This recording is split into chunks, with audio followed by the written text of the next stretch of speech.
Almost had it. Almost, but almost don't count, man. Unless you're playing tiddlywinks and horseshoes. So let's get into this, man. New York Knicks, after having a nice 21-0 bounce back in the fourth quarter in game 1 on Saturday night, they're looking to go up 2-0 in the series. Pistons are looking to make a bounce back after blowing that lead, 8-point lead that they had ending the third last game. And you can see from the beginning of this one, it was another battle. These teams were exchanging blows left and right, trying to see who was going to give an inch.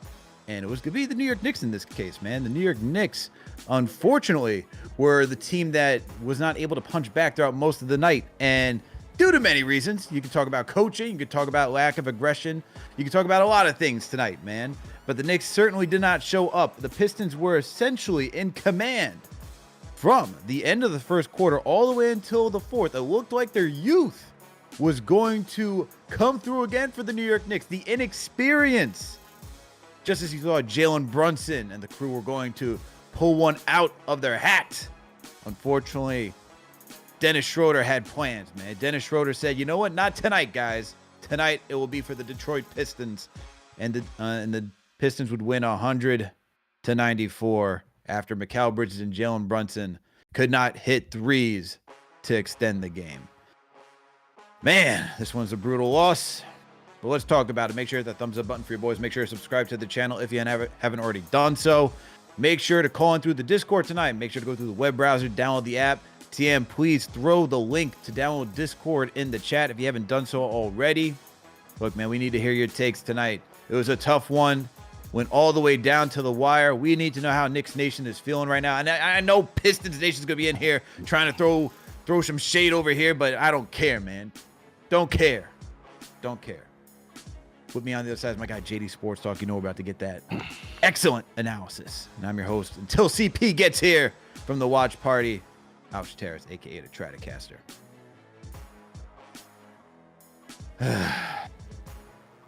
JD, this game, everything about this team, and I understand why fans were extremely confident going to the series, and the Knicks still, I believe, are going to win this series. But when we talked about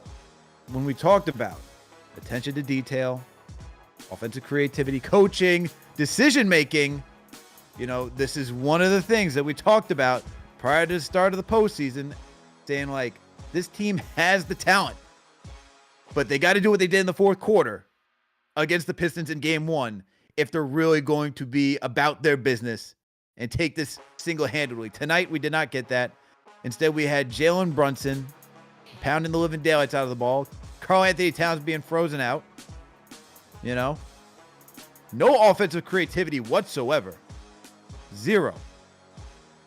And this is what you get, man. You get a disjointed team just searching for answers.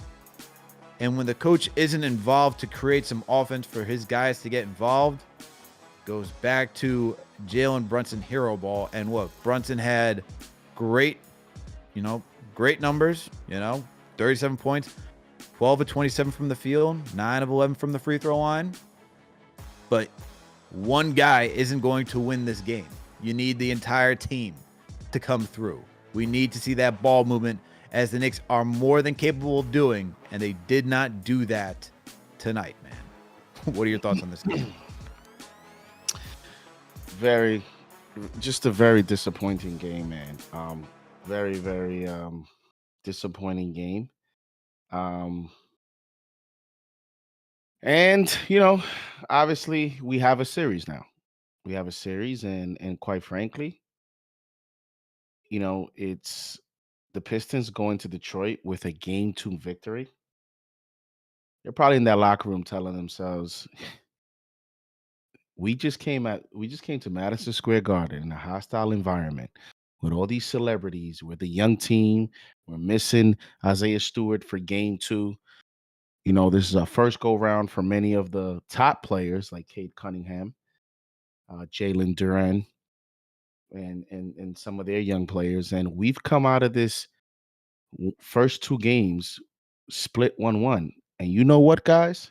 The New York Knicks are lucky They are a one run in what they played 8 quarters so far in 2 games. And out of one run, one ridiculous that you don't see much, 21-0 run, Pistons are telling themselves we would be up 2-0. So when you talk about momentum, when you're talking about confidence, when you're talking about, you know, the experience is a factor, but it only goes so far because as these games continue to happen, they're gaining experience. And you saw it today with Cade Cunningham responding.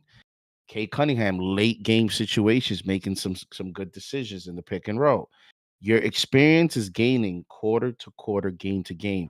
And the argument of lack of experience starts to decrease when you start winning games and you put pressure on the favorite team in the series. In this case, the New York Knicks. So I say that to say the Knicks better make some serious adjustments for game 3 because now they have pressure on themselves as now you're going to face a Detroit fan base that's going to be hot and ready. It's been a while since they've seen playoff games. And now you have to go into a hostile environment yourself and gain control back of this series. But tonight, in my opinion, as I tweeted out, I said, what was my tweet here? I said the game plan tonight was awful. Let's call it objectively. The head coach was awful. The captain, even with the good numbers, had poor decision making and a game approach early on in this ball game. Cat was iced out. Too much Josh Hart tonight. And Mikal Bridges missed. I think he just missed another wide open shot in the fourth quarter. Wide open shot, big momentum shots. He's had too much of those. I think throughout the season, where like momentum, impactful moments, he hasn't been effective in terms of hitting shots. And so I think when you summarize it all, as we'll break it down tonight, that right there, that tweet, I think summed up tonight's ballgame.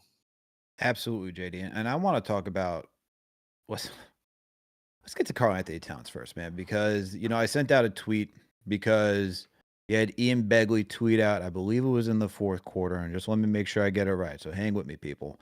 Ian Begley tweeted out that Karl-Anthony Towns had played 12 minutes in the second half and has taken 3 shots. I did not stutter. I did not misread. 3 shots within 12 minutes. Knicks are down 12 with 6 minutes and 29 seconds to play. Will be interesting to see how often they get the ball to Towns down the stretch. That is what Ian Begley tweeted at 9:47 with 6 minutes and 29 seconds to go in the fourth quarter. Now, that's a big issue for me, man. This guy had, as you said, arguably his best game, probably of his NBA postseason career, and obviously best of the New York Knicks in game 1. And there was no Isaiah Stewart tonight. I've spoken to Omari. I've spoken to Koo, guys who cover the Pistons and, who have locker room access, who have that type of familiarity with the team. And when both of them said that Isaiah Stewart is very important for how they're looking to defend Cat, and we've seen it during the regular season when they've matched up. Yeah, Stewart can give some physicality, but he wasn't there tonight. There was 0 Isaiah Stewart tonight, out with an injury, nursing it. And when you don't have Isaiah Stewart, who, give credit to him, has been the better defender between him and Duran to guard Cat, you didn't even go to him. Duran is not that great of a defender. And to make matters even worse, you have Tobias Harris guarding Karl-Anthony Towns. In the fourth, you have Karl-Anthony Towns being guarded by Tobias Harris, and we're not setting up a play for him in the post. We're not figuring out a way to get Karl-Anthony Towns the ball in the post. We're not thinking of a pick and pop with one of the best big men 3-point shooters above the break. What are we doing, man? Like, I get what JB does. JB is awesome, fantastic. We know he can break down opponents. We know he can get into the middle of the lane. We know he can finish through contact. Struggled a little bit tonight throughout parts of the game. But to not go to Karl Anthony Towns, who was instrumental in game one, is just mind-boggling to me. And it's not only do you got to look at Brunson, because there were moments where Cat was popping and Brunson didn't even find him. It's like, dude, this is the time that you get him the ball to knock down some threes to get back in this game, to get some momentum, to break the confidence of the Detroit Pistons. Instead, Brunson takes himself. So I put part of the blame on Brunson because, as you noted, some of the decision-making was just not there. Even when you're looking for Cat to get the ball and to take big men off the dribble and drive and just create the space for him, why aren't we doing that? Why aren't we utilizing his talents to the fullest in a matchup where, on the Pistons, if you give him enough space, no one's guarding him. Durant's not going to stop him.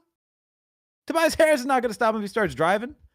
But what has happened? Towns gets a little frustrated, especially if he's frozen out, and tries to attack it and go through the trees, man. And that doesn't really work out well.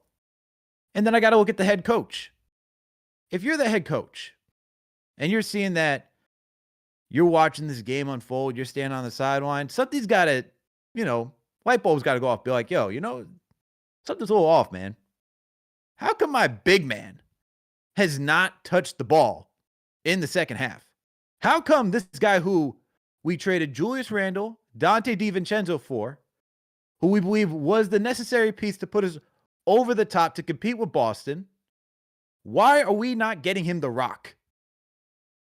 Just mind-boggling, man. And the decision-making, the play calling tonight, it goes beyond Karl Anthony Towns, because when you're looking for answers offensively, you're just not seeing from Tom Thibodeau. Just disgusting, man. Absolutely just atrocious, especially when you're looking for Towns to get involved. And yeah, you could put a little bit of blame on Towns, saying, hey, you see the mismatch with Harris, why don't you just go post up and call for it? But the head coach is at the steering wheel, man. The captain's at the steering wheel.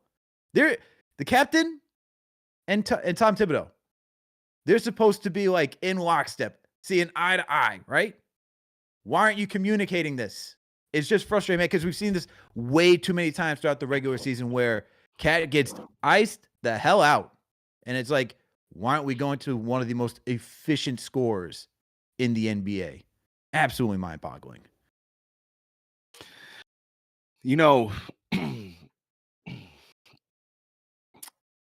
I think about Charles Barkley said something last night after the Warriors Rockets game. And he talked about how he felt that, coaching didn't matter in yesterday's game, because he felt that the Rockets, it's like, yo, you just got to hit shots. Like, at some point, you just got to hit shots. And that was in response to Fred VanVleet and Jalen Green, mostly Fred VanVleet, who, when you look at the game, Udoka coached very well for most of the game. VanVleet, Green, in other words, the players that he wanted to get shots got those opportunities, and they were within the offense. They were open opportunities, and they didn't hit shots. That's a night that you say, you know what? You put that on the players fully.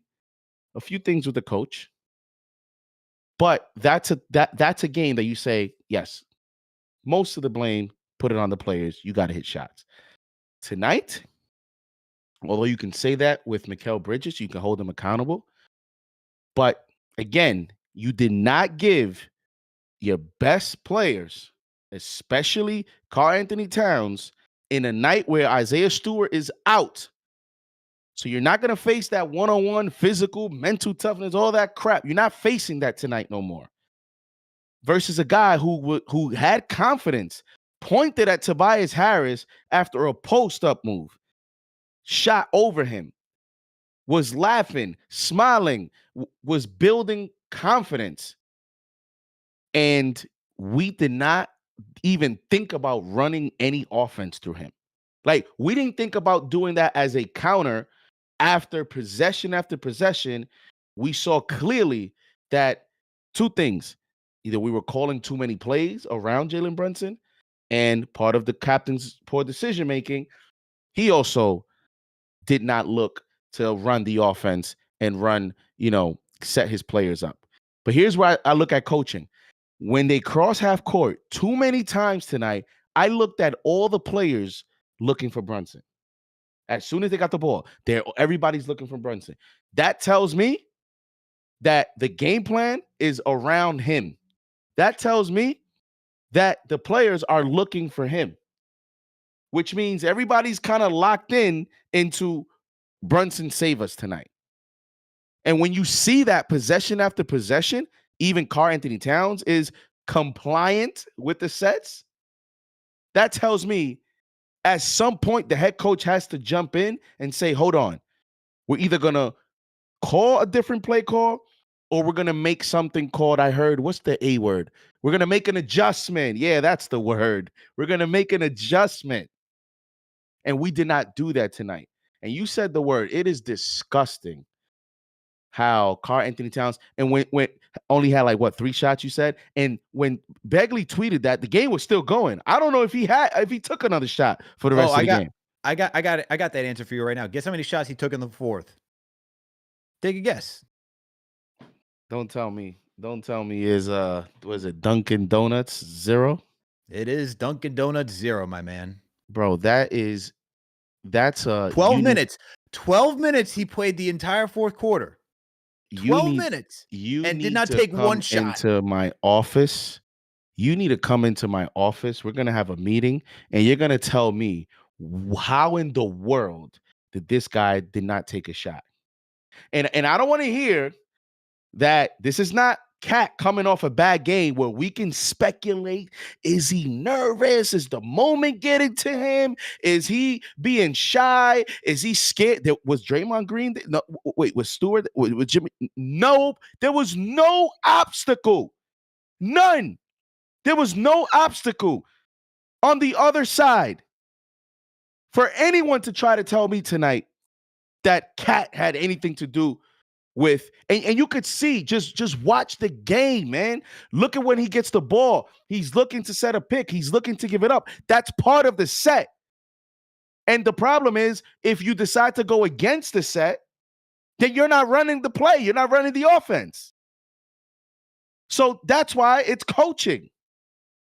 You did nothing to make an adjustment and take advantage of, and that's where the game plan.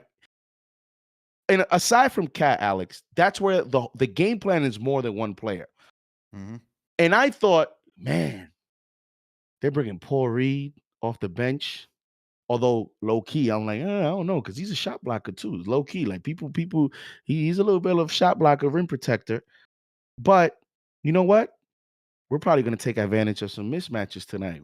This is a game to really, attack. And it's like literally, we played street ball tonight. We just said, go ahead, Brunson. Game after game. Possession after possession. Go ahead, Brunson. Like, honestly, can anyone watch tonight's game and think we ran a pro-style offense?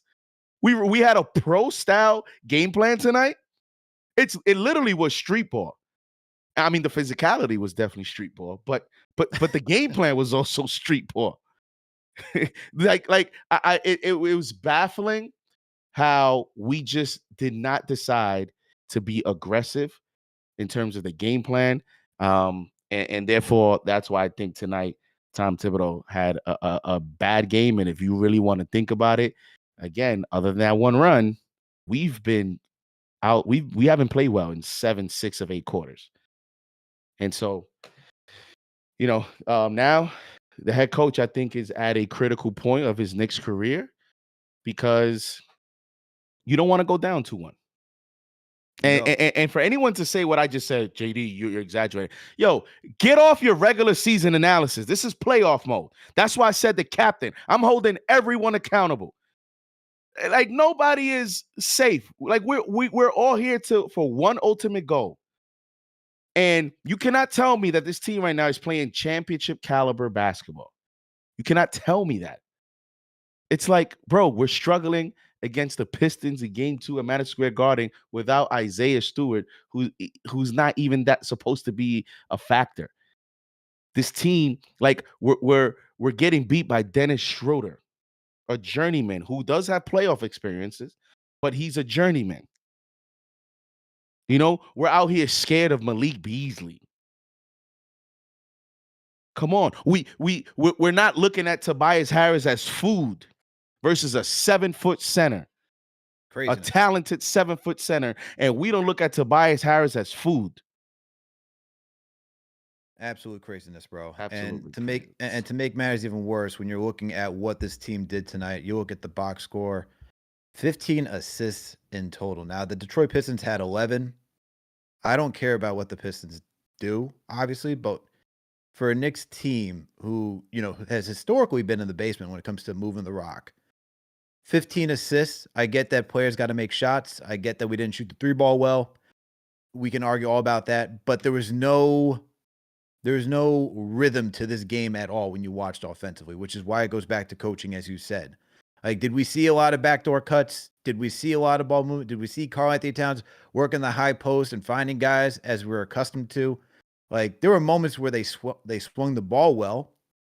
I mean, we can go to that play that Brunson, you know, was able to move freely off ball, go to the left corner 3 and knock down that shot to get the game close.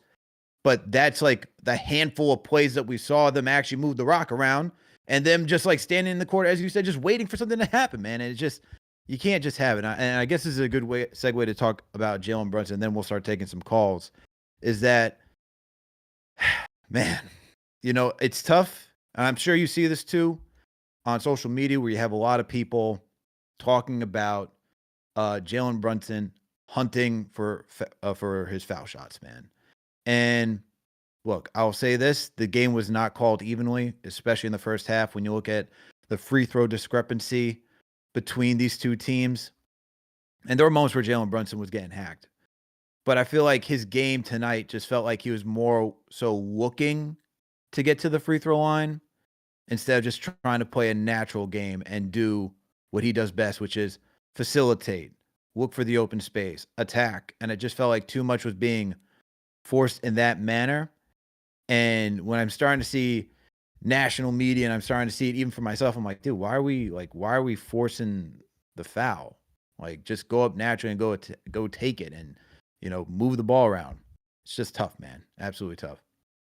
Listen, when you're playing, the trap with this team is this team knows. I mean, maybe the players don't believe it because they're professionals, but the coaching staff knows behind closed doors. The Detroit front office knows. Their organization knows. We're not as talented as this New York Knicks team. We're gonna have to find unconventional ways, old school traditional ways to gain an advantage, and it doesn't mean it's gonna work. Right? Like at some point, you know, at one point there, when the Knicks started to get a little bit more disciplined, it was actually going against them. I mean, one guy who is definitely going against right now is Alsar Thompson, who is like Jalen Brunson right now is in his head. Like he is absolutely like fooled. He has no idea right now how to defend in terms of playoff basketball. So that's one player from the Detroit Pistons that the Knicks have gained an advantage over so far. I actually was upset that he got that 6th foul. I actually think I would have preferred him to stay in the game than Dennis Schroeder, because when it comes to like late game execution, because of the Knicks employ Karl-Anthony Towns and Brunson, having Thompson there is like us having Josh Hart. So it's like it just makes it a little bit easier to defend them. So I'll take the challenge with him defensively against Brunson versus having Schroeder, who can, you know, who's not afraid to shoot, as we all saw. Is not afraid to go to the basket. Like, he's a little erratic, but there's just more activity with him than it is with Thompson at this point in the Young Bucks' career. But aside from him, the Pistons are baiting the Knicks. They're trying to bait the Knicks in every way in terms of the physicality. And they're living with it. They're fouling. And yet we are getting caught a little bit too much in that game. And especially this is where Jalen Brunson, I have to hold him accountable, is I'm okay with the hunting for fouls, but there's too much times where his vision and his discipline is not on par with the move that he's making on the basketball court. Because a lot of times he has the shot and he's hesitating because he's waiting for the contact. He's trying to get the foul call too much. And other times, he could set up his team. And so right now, you get caught up too much in that game, you're actually going to confuse yourself on some possessions where you think you don't have the shot and you really do. And other times where he does the stutter step pop, he fakes it, he has a shot, but now he allows the defender to recover. And now we got to reset. He has to kick it back out to the half court line. And now we got to reset the offense. And the thing about this Knicks offense, if you realize, when Brunson stops in the paint, right, and he makes a move and it doesn't work, and he has to kick it back out to midcourt, he's the one that's coming back around to reset. It doesn't seem like we have secondary actions when we get caught. So it ends up being, next thing you know, you blink, and in one offensive set, Jalen Brunson has had the ball for 19 seconds, and we're getting into tough shots. And so that right there is a combination of the captain and the offensive system. Right? At that point, it's not like Tom Thibodeau at that point can call an audible with 5 seconds left. You got to run with what is there. But the system does tell you, as the coach says, the game tells you what you need to do. Read and react. And so against this team is working against them because the Pistons are being physical. And sometimes that is allowing us to run the shot clock and get into bad shots. And that's what they want to do. Because at the end of the day, when they look at how we're going to beat the Knicks, we need to continue to be physical so they can get out of their game. And we need to continue to be physical because they're not running an offense, ladies and gentlemen. This is what the Pistons are saying. They're not running an offense. And they're not making us pay for the mismatches. They're not making us pay enough for some of the mistakes that we're making as a young team. And I think that's where the difference is so far. And you have a one-on-one series. Salute to Knicks Nation. Thank you all for tuning to another KFTV post-game live. New York Knicks fall short to the Detroit Pistons, 100-94. With me on the other side is my guy, JD Sports Talk. I'm your host until CP gets here. Alex Shateras, a.k.a. the Stratocaster. We'll get to the Discord right now, but make sure to hit that thumbs up button for your boys. Make sure to subscribe to the channel if you haven't already done so. Let's take some of these calls, man. Let's get to the Knicks Fix. Knicks Fix, my man, how you feeling? Alex, JD, what's up, guys? Sad, man. Wanted this one, made it close in the end. I see Pistons fans in here. I see that you guys don't really have a place to go, so welcome. You get to gloat for a little bit today. And, hey, you guys saying that we're scared. We're not scared, man. You guys should be scared. For as horrible as the Knicks did, we made this thing a game in the end. But go off, Knicks Fix. I just had to talk a little trash to Pistons fans in here. Yeah, I agree with what you guys say tonight, man. JD's on point. Pretty much, it's just easy to game plan against the Knicks, right? We play the same game, no matter if it's a playoffs or if it's game 1 of the regular season, right? So the offense is just ISO Brunson, and there's no offensive sets to like free up anyone. Look at how long the Knicks take to actually bring the ball across half court. Detroit is playing like they're pressuring from the inbound. So if Brunson dribbles air out the ball, we get into our offensive set with like 11 seconds to go on the shot clock, right? And there's nothing going. The second thing is, why did Hart play the second half? Where is Mitch? It's not that hard, man. I keep saying this. Play Mitch over Hart and make other teams adjust to us. On the second to last offensive possession when we shot the three, why was Hart in the game? Campaign didn't even see the floor tonight. This comes down to coaching, and at the end of the day, you can't have Cat not shoot the ball at all, man. That's like coaching malpractice, right? So how come we don't spam pick and roll with JB and Cat? I've never seen you have.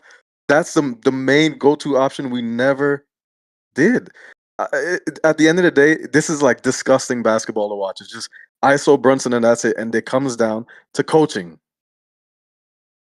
Yeah, it does. It does come down to coaching, Knicks Fix. And look, we got to call it as it is, man. Tibbs had a good game 1. He had a horrible game 2. I don't know. There was no adjustments in this. And I understand that we could say, hey, go to the bench, and the bench didn't really do much tonight. But there's two players I would have looked more towards. Deuce McBride started hitting some shots in the second half. As you mentioned, Mitchell Robinson, where you have Cade and everybody just getting into the paint. Why not run the big man lineup even more and just try to, just stop what they're trying to do? It doesn't make any sense. That's what I'm saying. Like I've been saying this from like since Mitch came back in January. Like run the double big lineup so we can see what we have out there. Make other teams adjust to us. I'm getting tired of watching Tibbs, man. And like if we lose this series, man, he's got to go. All right, fellas, stay up, yo. Appreciate the call, Knicks Fix. Appreciate the call. Hey, man. Knicks lose the series, he won't be back. No, if the Knicks lose the first round series, he is not coming back. And it might just be, and you listen to Ian Begley reported. Yeah. Before you saw the Begley report. Yep. Like it's even more than this series. It seems to be also an evaluation how the Celtics series goes. And if you want to, it's a 1-on-1 series, and obviously I'm still confident the Knicks are going to win this series because, like, when you watch the game, I don't feel. Does anybody in the chat really feel like when you watch this, series so far that we're getting beat by a better team? Does it feel like it doesn't feel like the Celtics where you're like, bro, how are we going to stop these guys? They got Derek White, they got Porzingis, they got Al Horford coming off the bench shooting threes. Like it's like, you feel the pressure when you face the Celtics. You feel the pressure when you face the Cleveland Cavaliers from a talent perspective, from a skill set perspective. Versus the Pistons, this just feels like grinded out basketball where it's like, the Pistons remind me of, remember when it was us with Reggie Bullock and Elfrid Payton, and we were in the playoffs, and then we play the Hawks, and it's like you could tell, like, the Hawks just are more talented. We're just making it more difficult, right? Like that's what it feels like in terms of these are the Pistons. It reminds me of the same thing. They got the one play away, Cade Cunningham, and they got a bunch of just, tough, gritty guys that exhibit Detroit basketball, and a couple of shooters, and then a little bit of everything, but nothing that's, astronomical. Nothing that's like, oh my God, like how are we going to deal with this? Like I'm not going to be able to sleep tonight, Alex, because man, how are we going to deal with Dennis Schroeder for Game 3? Dude, this is what I'm saying, man. Like, look, that's the frustrating part. So if you look at the way this series has gone and Begley's report, I don't think the front office is happy right now with the way that they may feel this roster is being utilized so far in this series. Bro, we played like to the Knicks standards. This is like one of the worst games that they played. Everything that you've watched during this regular season about the Knicks with some of the boneheaded plays, the icing out call, like everything that you talked about in your tweet, everything that came to fruition, like we've seen throughout the regular season, whether it be, one aspect of that you tweeted out in parts of the game, we saw everything tonight. And we were still in this game. We were in this game with about a minute to go. We're talking about if Mikal Bridges hits a shot, if Brunson hits a shot, and Schroeder doesn't hit one, we're having a different story right here. We're talking about the heroics of JB. We're talking about the heroics of this team and just like how they're able to come through with their defense and actually play some gritty basketball down the stretch. Instead, that's not what we're talking about here. We're talking about how the just lack of execution puts them in this place that they are right now, and that's got to change going into Game 3. Let's get to another call, though. Let's get to King Matthews. King Matthews, how you feeling tonight? I don't know, man. How y'all feeling tonight? Yeah, we're talking about it. we're aggravated, man. We're all aggy. How are you feeling, though? To be honest, man, I'm not feeling happy, but at the same time, do I want to be mad? Yeah, but at the same time, I'm just feel confused. I felt hella confused. Why are you confused? This is taking an interesting turn. How are you confused? I mean, look, in the first half, Detroit was getting all the calls they were getting, man. That clear path foul, though, just set me off. I had to go outside real quick. Yeah. And then in the fourth quarter, I don't know if it was just me, but Detroit was literally giving the game to us. We had a chance to win that game. I don't know if it's probably me, but they were blowing that game for us. And still at the end of the day, you're leaving Dennis Schroeder open for 3? Leaving people open for 3? Aren't we like the worst team right now, leaving people open for 3 and with the higher 3-point percentage, man? Like, we are one of the worst teams to do that. Yep. Yeah. And y'all said about Karl Anthony Towns, man. 3 shots? You're telling me we traded Julius Randle and Dante and a first round pick for Karl-Anthony Towns to only take 3 shots in the second half, man. And call me crazy, man, but I feel like you're not even using Karl-Anthony Towns right. You're not doing any pick and rolls. You're not using Cat right. To me, you're using him like he's Julius Randle. Yes, I said it. I said it out here. You're not using him right. And then the minutes police, 44 minutes for Brunson, man. I know Campaign got 4 fouls, but at the same time, man, come on, it's a playoff game, man. I don't want Brunson to play that many minutes. Even though Campaign had 4 fouls, at the end of the day, you got to play him. Hey, appreciate the call, Yeah, King man. Matthews. Appreciate the call, my man. Always appreciate checking in. Always, man. Take it easy, fellas. You know, I wouldn't say let's go to Campaign, but, you know, we did try another guy during the regular season. DeLon Wright, he's on the bench. You want defense? I don't know, man. Like, make something work. I don't know. That's just make something work. It doesn't seem like Tibbs had the understanding how to make things work. But you know what does work, everybody? Skims. Shout out to our sponsor, Skims. They certainly know how to make things work. And let me tell you about Skims, okay? Skims, great. It's first of all, they're the sponsor. They're one of the new sponsors of the NBA. All right, you've probably seen all of the ads with Donovan Mitchell and SGA out there. Skims is beautiful, man. Just awesome product, lightweight, durable material, gives you the protection and the reinforcement that you need to protect those crown jewels. All right, and look, it started off as women's lingerie, but now they extend it to men, and so now men get the benefit of enjoying some high quality products. Okay.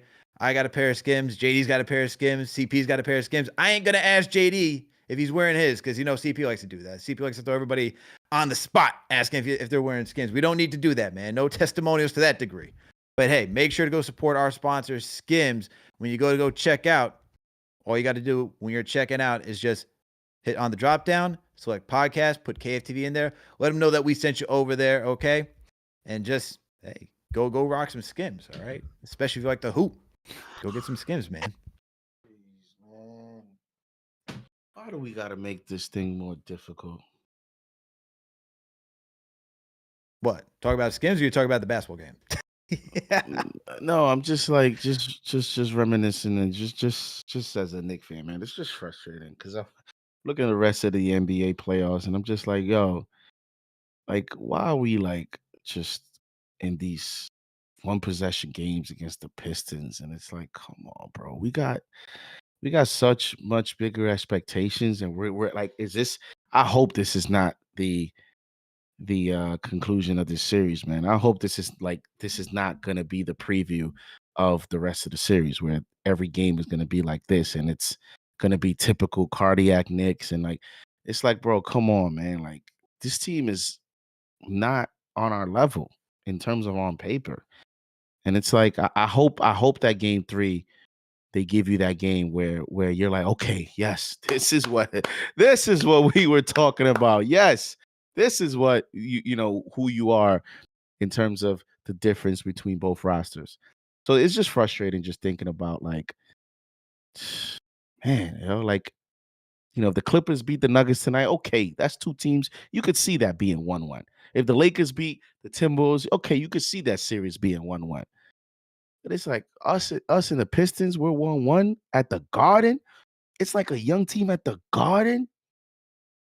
And they're coming out and they're getting a win on us like that. It's just frustrating, man.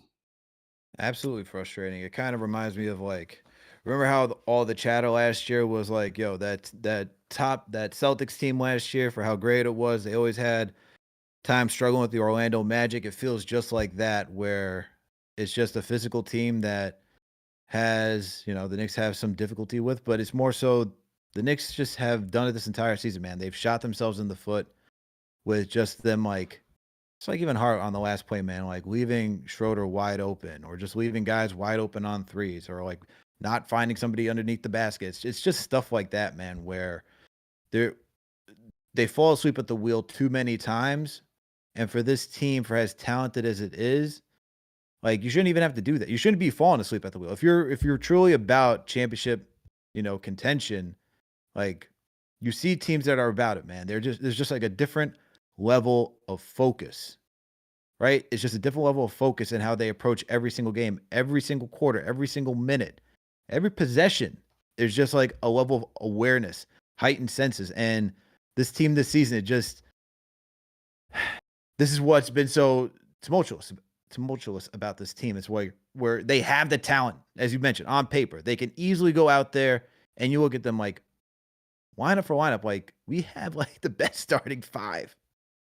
You know what I mean? Like we have the best starting five offensively, and we've seen this team just step it up to that whole other level and just shred teams. But then they can just go back into like these bad habits of just standing around watching guys just, go ISO, and it just doesn't work, man. Even when you see guys like, and that's the bigger issue when they go ISO too much. Guys like OG, Hart have to figure out something to have to just try to make something happen. And we shouldn't have to get to these moments where we have to try to make something happen with 6 seconds left in the shot clock, and then you're just hoisting up a shot and we're just praying. Even like with McBride, man, where he hit that three off the backboard, you're like, oh, that's amazing. We needed that right now. But was that really the design we're trying to go for right there? Nah, and it shouldn't be like that. All right, man. Let's get to another call, though. Let's get to Zach. Zach, how are you feeling, man? Can you hear me? Yeah, we can hear you, man. What's going on? Yeah. How am I feeling? I just felt like this was a poorly played game all around. Last night we came back with that 21 points in the fourth quarter. Tonight we just looked lost. 37 points from the captain clutch is great, but when everybody else scores 10 and I think Cal had 19, it looks good on paper, but it's not the way we want to play. There's no continuity on our offense. No plays for Cat. A lot of people have been saying that. I mean, OG was a shell of himself. It wasn't a well played game. It wasn't a well played game at all. And what are you looking for this team to do, man? What do you want to see this team do in the next game, in game 3? Game three should come out with, first of all, we have to understand that even if the officiating isn't going to give us calls that we're looking for, we have to still be able to punch them in the mouth and come back each play, not thinking that, we just lost an opportunity because the officials didn't call something. We can't rely on that. Obviously, they gave them 15 more free throws than we had all game. I mean, that's not an even officiated game, but we were still tied with a minute to go. And I will say this. JB's defense on that last play, I know we're trying to put it on Hart, but the switch off with Tobias Harris with Schroeder, JB did not close out. And if you look at him, when he turns around, he's like, he says the S word. Mm-hmm. And, he knew that he didn't close out on that three with Schroeder. So it's about a team effort. I mean, we can play hero ball all game, but unless it's a team effort, we're never going to come back and win. These are true facts, man. Appreciate the call, Zach. Appreciate the call indeed. We need a true team effort, as he's saying. True team effort. We got some super chats here, JD. Let me read some super chats right here because we got some just flying in at the moment. Oh, we got a good amount. Shout out to Apostle in the making. Pistons got game 2. Got the game 2 whistle. Don't panic. It's one game. We go back to Detroit and get a W, preferably 2. All right, man. We got Apostle in the making. Believe in that we can go over to Detroit and just take. We'll get 1. Hopefully we get 2 is what he's asking for. We got LD with the $2 super chat, says keep the same tomato energy. Don't start acting shocked. That's LD probably talking about Tom Thibodeau and how he's upset with Tibbs' inefficient coaching practices. We got Emmett Reyes. Shout out to you for becoming a franchise channel member. We got JB Clue. Shout out for the $5 super chat. Do you all wish our Cat was more shifty and not so foul dependent? I actually don't think he's that. I think he's been looking for fouls because he can get fouls, but he doesn't have to rely on the fouls. That's the thing. JB, like we've seen the last 2 seasons. We've seen the last 2 seasons where JB is capable of just getting his without having to do that. So not necessarily him like being a foul merchant as everyone's calling him, but he's definitely been trying a little bit more this season. Let's see what else we got here. We got Pope Steph F, shout out to you for becoming a franchise channel member. We got Above the Rim, one of our mods and also a franchise channel member, with a $10 super chat saying, JD, please bless us with your rational A1 takes. No restrictions on Mitch. No pain. What the hell is salivating on the bench? JB needed help. Icing out OG is a head scratcher. So we got the play running, right? Yeah. And I disagree with the caller where he said, like, yes, I saw Jalen Brunson's reaction but I don't think it was necessary. First of all, Jalen Brunson's defensive awareness is not elite. So sometimes he may think something and he could get confused on the action. But I hold Josh Hart more accountable than Jalen Brunson in that play because you are the better defender. And if you look at the play, just look at the play closely, Alex. Tobias Harris does not set any type of screen, and Josh Hart switched as if he did. There was barely any contact. So Josh Hart just went with it. And I felt as a higher defensive IQ player, or you're supposed to be, the shot clock is winding down. So to me, it's like, why are you like the switch was just too easy? It was finesse. It wasn't dictated by the Pistons. It was more of a kind of like a fake swipe action by Tobias Harris to bait them. They fell for the bait and it caused the confusion. Whereas to me, if Hart just goes over and just sticks on his man, looking at the shot clock, understanding the moment, and knowing that to get the ball to Tobias, if you get up on him with the shot clock winding down, by the time Tobias gets the ball, it might be 3-4 seconds. At that point, anything can happen between Tobias taking a bad shot, or maybe you even do a little bit of a hedge over to get him to think twice about what type of shot he's going to take, or if he wants to pass it back out to Dennis Schroeder. A lot of times, we caused a couple of 24-second shot clock violations playing disciplined defense.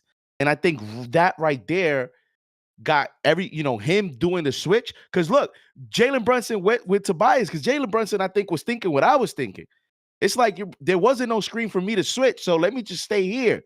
Josh Hart was the one that switched over. And I just feel like leadership as a defensive player, I don't think Draymond Green makes that mistake, right? I don't think even Dyson Daniels, who's a defensive player of the year candidate, makes that mistake. I just think Josh Hart, there's some moments where, yes, I understand Jalen Brunson is the weak link. We're going to put everything on him.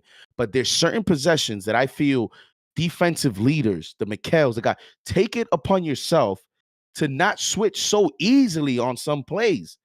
Guard the man. And I know that, Tobias is the taller guy and you're worrying about the mismatch, but understand the shot clock. Sometimes that becomes irrelevant if you don't know where you are on the court defensively and if you don't realize what the shot clock is at in the possession. And sometimes I think we overcommit and sometimes I think we don't commit. And that's where the confusion happens. And that's why I think I put it more on Josh Hart, in my opinion. But obviously, other people may see it differently. And, I think even with that, to what you're saying too, right? Even if Tobias gets it, it's a 2-point game. It's easier to tie a 2-point game than it is to tie a 3-point game, right? So, and that's where I look at. That's why I'm giving Josh Hart that respect, but I don't think he's had as good a defensive season as a lot of fans like to give him that reputation. I don't think he's had that, and I don't know if it's the minutes or whatever, or maybe we overvalue his defense, but I don't think he's been as good as last season. That's for sure. He's been good in other ways, but I think I would say earlier on in the season, I think defensively he was there. I think it's the knee, man. I think it's truly the knee, and just like doing with that jumper's knee and having to navigate through pain. And for him, that might have been the easier thing to do in that instance, is just to drop back than to try to continue to navigate the perimeter. So he might be dealing with that too, man. We don't know. These guys aren't going to give their full status on what they're dealing with, but That Because could be the again, issue. just look at the play. Brunson gets ahead of it and he hedges a little early because he doesn't know, is Tobias Harris going to set a real screen or is he not? Josh Hart's the one that goes right behind and just immediately switches prematurely, again, in my opinion. Good conversation, my man. Good conversation. Let's get to another call. We got a lot of people on the line. We got a lot of people waiting through. So we got to speed through some of these calls, man. Blaze, what's going on, man? Unmute your mic. Yo, what's up, fellas? What up, Blaze? This is a rough game tonight, man. I had to give my props to Tibbs at game one. I thought he coached very well in that game, but tonight it was just a disaster, dude. Like, what are we doing? Like, we're not utilizing Cat at all in the offense. We're not taking advantage of no Isaiah Stewart on the floor. Like, we're not attacking Duran. Like, we're not getting campaign in the game. Like, after what he did in game one, like, it just makes no sense.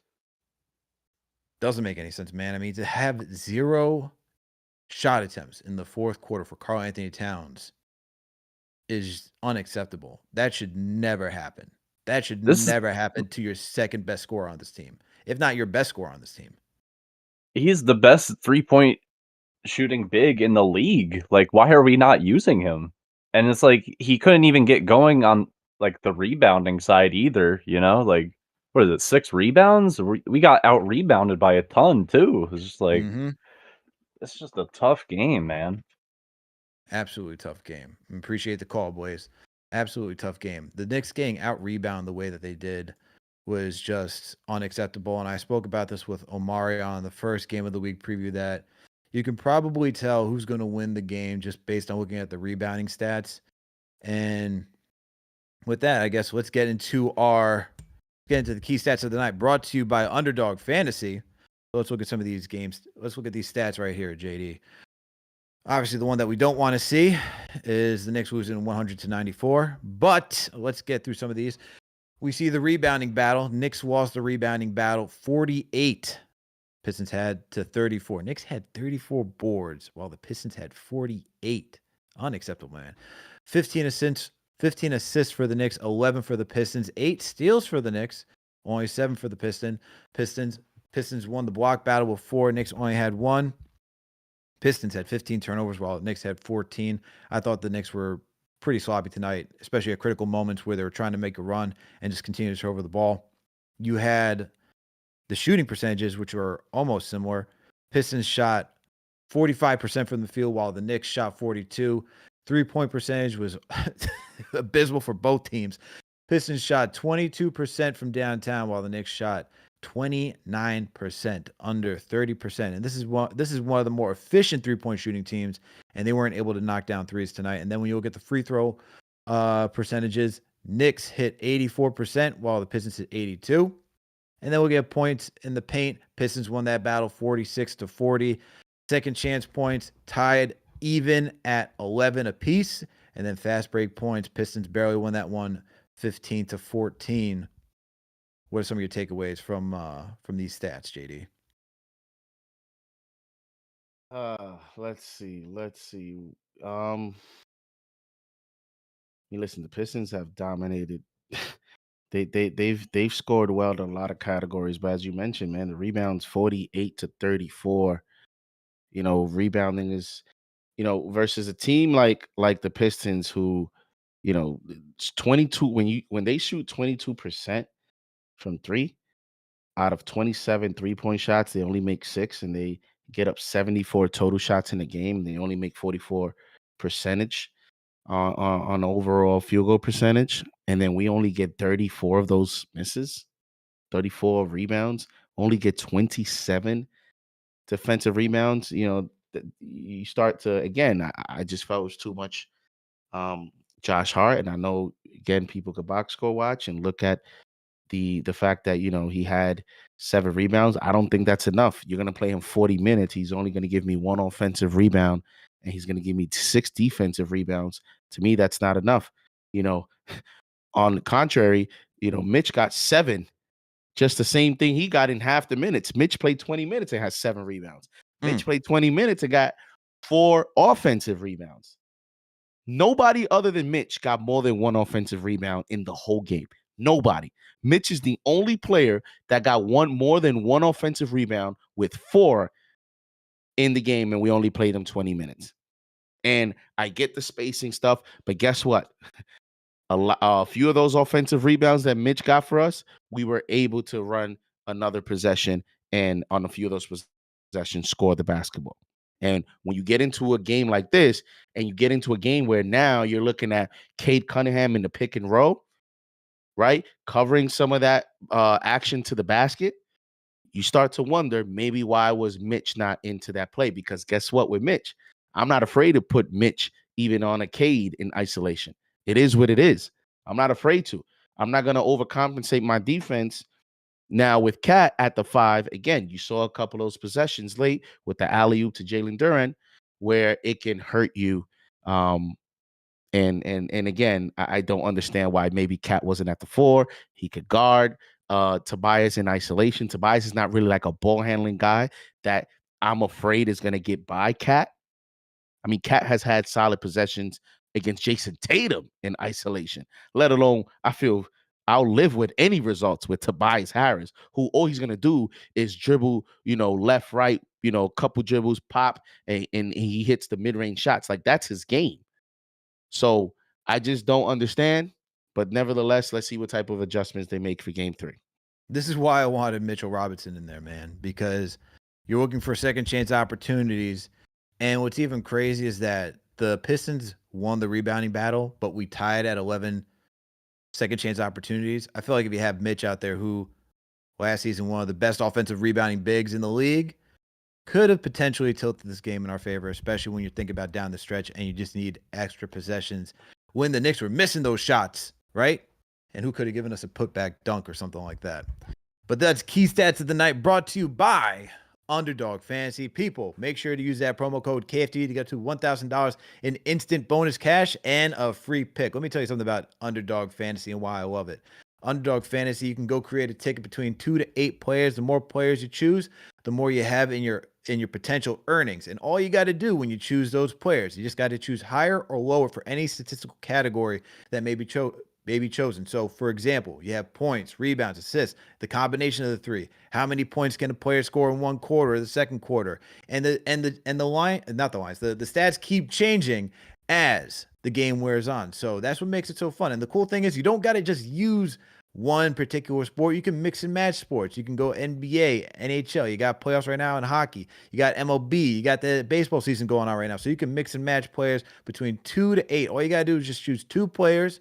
If you're choosing one sport, they can't be on the same team. Or you got to just mix and match from all across the leagues. And so all you do, just choose 2 to 8 players, put down a little bit of money and see what you can return, get on your return. And the other thing is, if you don't feel like making a ticket, you can put on your GM cap and do some fantasy drafts and compete with your friends. JDCP and myself, we like to do a little wager, put some $5 down, some beer money, see who can win, who's got the best ideas, who can draft the best team, man, and go win. So go support our sponsor, Underdog Fantasy. Use that promo code KFTV to get up to $1,000 in instant bonus cash and a free pick.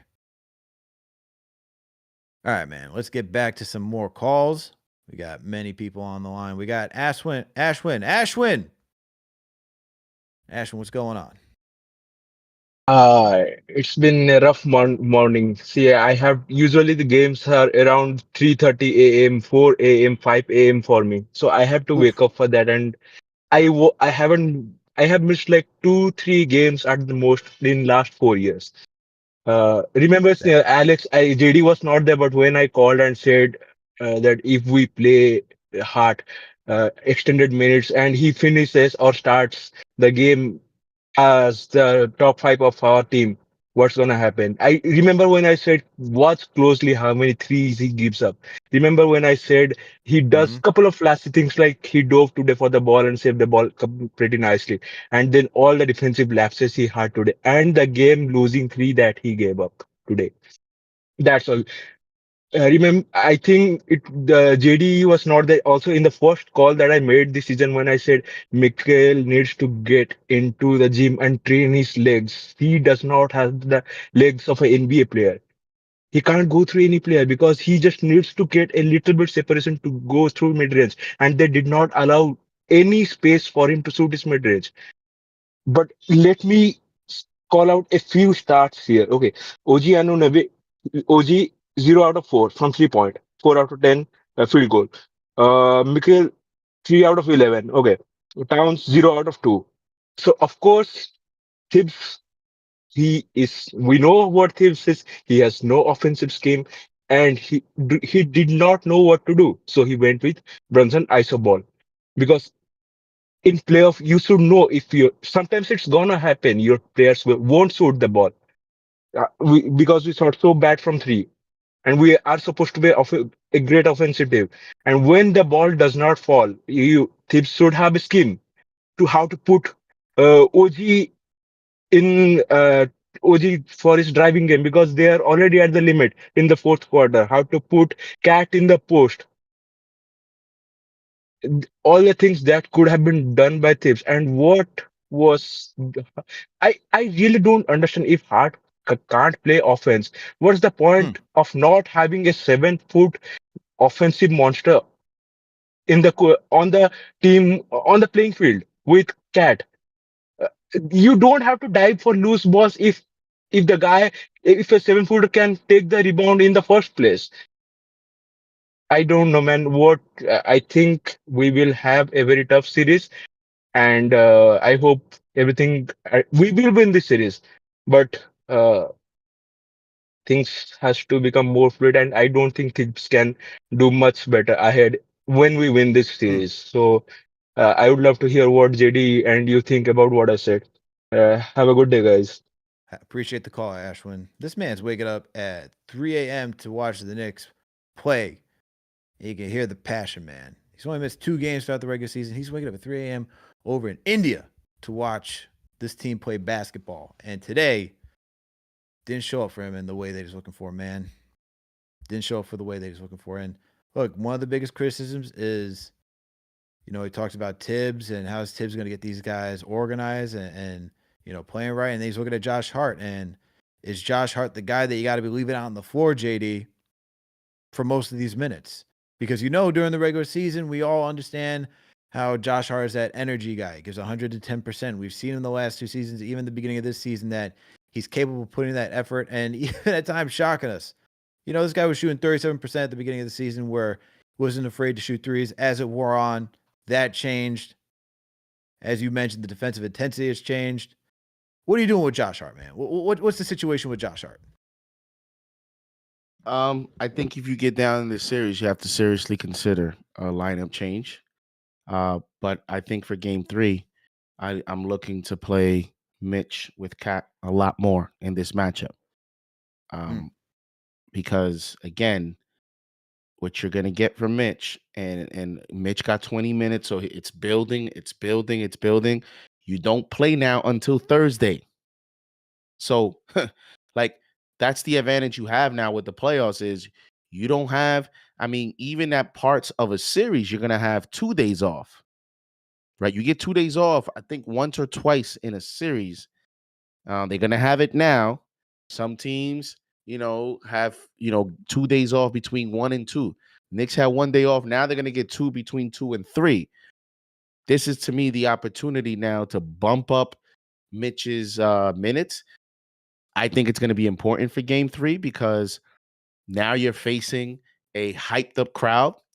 We all know from, that year we were the 5th, being the 5th seed, coming home, or in when you go into the second round as well, and now you're playing a higher seed. Like, when you're able to steal a game on the road and you can come home, that game 3, man, that game 3 could be one of the toughest games to beat.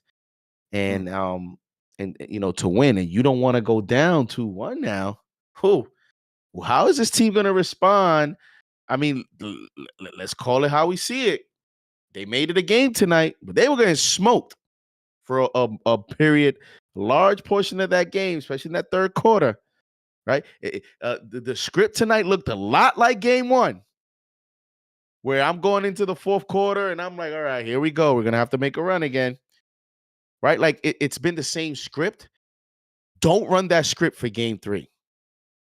Because if this is going to be the script for the rest of the series or game 3, where you're just going to, coast in the first quarter and you're going to, we have the better team. We have Captain Clutch.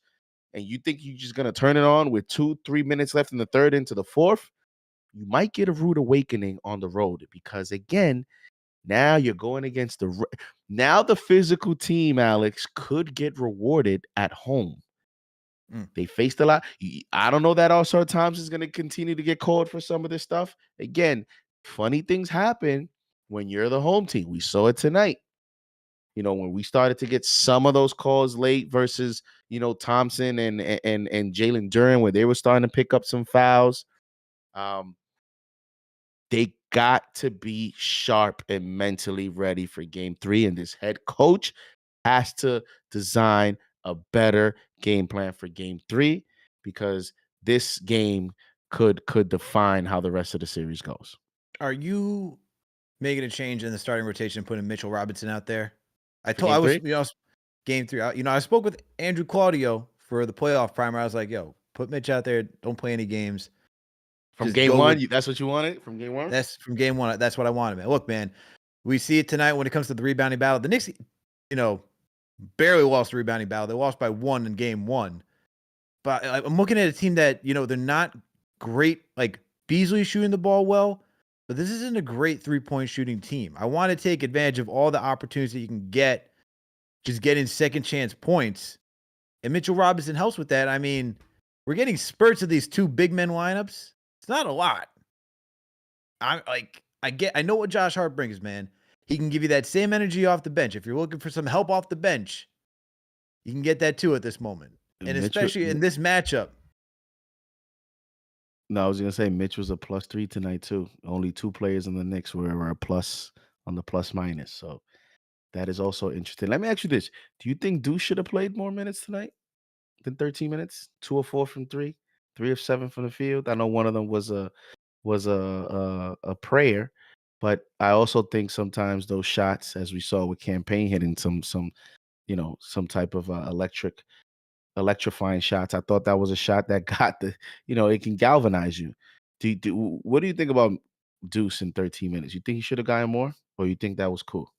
I think, for Josh, he could have gotten some more minutes. Like, you're looking for spacing, man. Like, when you had when it was Josh Hart and Mitch out there, when he ran that lineup. What I'm saying. Oh, bro. And I know they had, and I know he didn't have Cat or Brunson in the game. Dude. What are we doing? Bro, there was a lineup in the fourth playoffs. quarter. It's not game 38.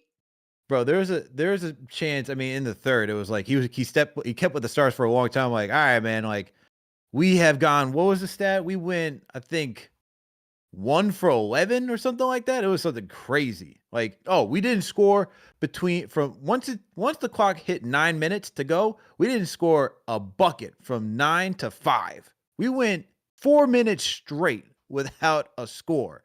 And I'm like, all right, man. So we're missing shots. We're not grabbing boards. Can we at least change it up? Can we get Mitch out there? And then the other thing, I'm like, all right, Josh, okay, you want to go with this lineup? Why don't we help out Cat, even though we don't like to pass the ball that much? Get Deuce out there. Put another shooter out there, man. Change it up a little bit. Just asking for a little bit, just a little bit more diversity, man. A little bit more diversity. Something. Add something to inject some life into a lineup that wasn't giving you anything. But the short answer, yes. I feel like you could do that with Josh. I mean, some of the lineups that they had out there, like there was a lineup with Brunson, McBride, Hart, Mitch, and I forget who the other player was. But I'm just like, don't we like? I don't think.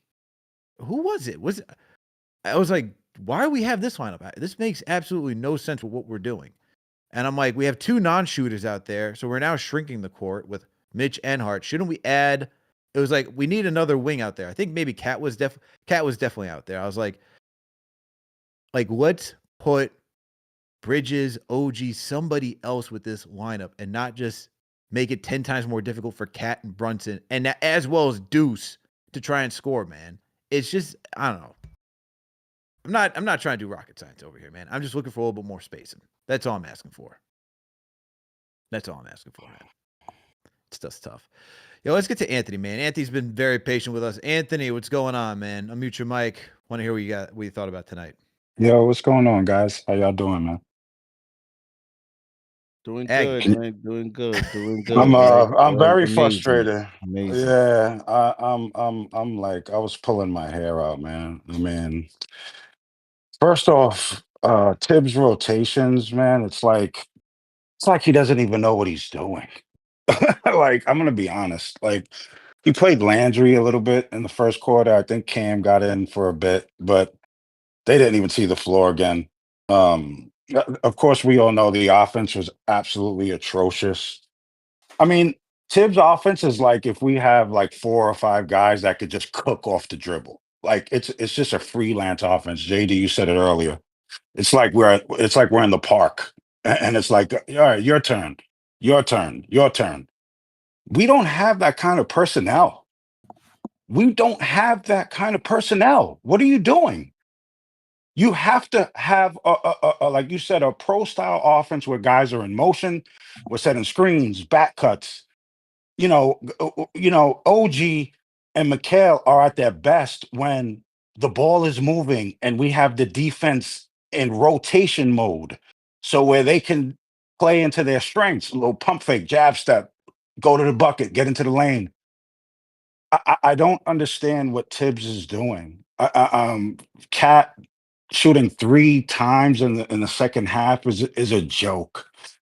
Isaiah Stewart not being in the game, Tobias Harris, I mean, why isn't Cat seeing the ball? Where's the pick and pop that we all talked about when we made the trade? Like, oh, JB and Cat and the pick and pop's going to be lethal. I mean, we have the best shooting big man in the league, and he doesn't shoot. Like he doesn't shoot any threes. And part of it's on JB too, because JB as our floor general has to realize, like, all right, listen, look, you see the mismatches. We see it. We're watching it. Put him in the post. Tobias cannot guard him. Nobody on Detroit can guard him when he catches the ball from 15 feet in. But every time he catches the ball, he's 25, 30 feet away from the basket. What good is that? It's not helping us. I don't understand it. JD, you're 100% right on that last 3 by Schroeder. It's Hart's fault. No communication. Guys, I'm just frustrated, man. Things have to change. This is my team. This is our team. And I'm not going to go into the, fire Tibbs, fire time. I'm not getting all into that. We're in a series right now. In a tough series. They're a tough, young, hungry team. We have to match that energy, especially going down to Detroit. Yeah, that's what we got to do. We got to match it, man. And game 3 is the perfect opportunity for us to match it. We have to match it. We have to match it. Check. Oh, my bad, CP. Check. Yo, peace, Anthony. What's up, brother? So that's it, man. I'm just so frustrated, and we just have to play to our capabilities, and a lot of that, most of it is coaching. Tibbs has to put us in a position and put our guys in a position that fits our strengths individually and collectively as a unit. We've seen it. For sure, We man. got to do For it in sure, game Anthony. 3. We got to For do sure. it in game 3. Fellas, Absolutely. love y'all, man. Have a good night. Appreciate the call, Anthony. Look who's here now. We got the captain of KnicksFanTV. What up, CP? How you feeling, man? You look like you're ready to, jump off a ledge. Yeah, I'm tight. I'm tight, man. They gave this one away. It's a lot to talk about, man. A lot to say. But this one was given away. Man, where do we even start? You want to start with the boat? Yo, listen. Yeah, it's a lot, man. Cap has to move the ball, man. That's where I'm going to start. This is my guy. Number 11, that's my guy. I gave him the name Captain Clutch, all of that. You got to move the ball, bro. You got to get your guys involved. The big bodega only getting 10 shots tonight. That's on the point guard. You got to feed him.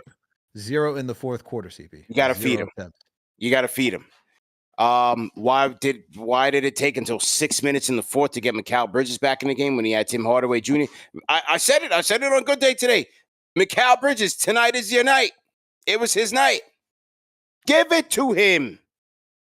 You can't just give it to the point guard and everybody stand around and watch and then the point guard not move the ball. It's a predictable offense. You're going up against a young, scrappy, desperate, aggressive defense. You have to make them work and you got to make them pay. We played too lazy on the offensive side of the ball, and that's starting with the point guard. That's my guy. But I'm going to start there. Feed the big man. You got Mikal Bridges with Timmy guarding you. You got Cat with Tobias guarding him. You got to feed those guys. Those guys have the advantage. He's out there working way too hard to get his points. With everybody else having advantageous matchups, you got to feed him. And everybody's got to move the ball. There was not enough ball movement. There was not enough off-ball movement. Defensively, they didn't get their stops until they got desperate in the fourth, which is the same thing that happened in game one. You got to be the one to dictate the terms. It's far too often that they're backpedaling. Give credit to Detroit. They went out there, they played a desperate game. I'm not a blame the referee guy, but this is the game two atmosphere that you're going with. This is not the same crew that you started with in game one. It's a different crew. I thought the whistle was beneficial for them, and they took advantage of that, right? When the Knicks made their mistakes, when they got their missed shots, what did K do? Straight to the basket, transition, get to the free throw line, or get inside. And he got whatever he wanted to get. That is what a desperate team does. But, they foul out of Sword Thompson. Then you got Jalen Duren. He's under duress. The Knicks were in the bonus with like 6 minutes left in the fourth quarter. And you settling for like ridiculous jumpers. They played right into their hands again, just like they did in game one. And they lost the game. We did not need, Cap, we didn't need the three when we down by 2. Cutting the game down. What were we down by 2 with a minute left? I got to go back to it. We don't need the hero ball all the time. We can go the gritty way sometimes. And so I just felt like opportunity after opportunity after opportunity was left out there. Bench, look, Cam picked up 3 fouls in the first half. Again, is that the game 2 whistle by the refs? Is that Cam being overzealous? Look, I thought they called a lot of ticky-tack ones on the Knicks tonight that you didn't get in game 1. Again, it's a different crew, and this is game 2. You got to understand what you're dealing with here. When you're up 1-0, you're up against a lot. You're up against a desperate team. And to me, I've been watching the game for 30-plus years. I always feel like the refs are going to give that team down 1-0 the benefit of the whistle. I always felt that way. I don't put it all on them, but I always feel that way. And I felt that way tonight. So you got to be smarter. 2 games in, the Hart minutes, I don't know. I don't know what to do there with my guy, bro. Because when we're not dictating, we need more Mitchell Robinson. That's what we need. Hey, can we get more of Blockness in there? I'm not going to turn that down. So, it's frustrating, man. They gave these guys an out. They gave them momentum. And now you got to go into game 3 and you got to earn it. Now you're in a dogfight again. Got to fight your way out of this. They got to come out with the energy, man. And now they got to come out playing like a desperate team. And, we always talk about Brunson never having bad back-to-back bad games. And we can look, You know, JD and I talked about it. Like, you look at the numbers, you're like, all right, this is a good Brunson game. Got his 37 points, 7 assists. But when you watch it, you're like, there's a lot left on the table, as you mentioned, like passing the ball wise, looking for guys, especially when you're looking at pick and pop, man. Like, we're supposed to be we have the Where best is it? pick and roll dynamic duo in the NBA. This is not the team that can stop it. And we're like, let's not use it at all. It's just mind-boggling, man. And I look at the coach when it comes down to that decision. But it's like, jeez, man. I know Brunson's going to bounce back in game 3. He never has bad-to-bad back games. Everybody else, man. That's the thing with this team. Is everybody else that needs to lock in, man.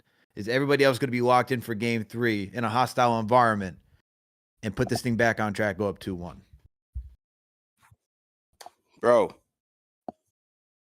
just move the ball, man. You just got to move the ball, bro. Like, it is that simple. it's as simple as passing the ball. Like, yo, listen, man, I'm a cap guy as anybody, man. But, like, bro, you're working way too hard for your points. You're working way too hard, bro. And you don't need to.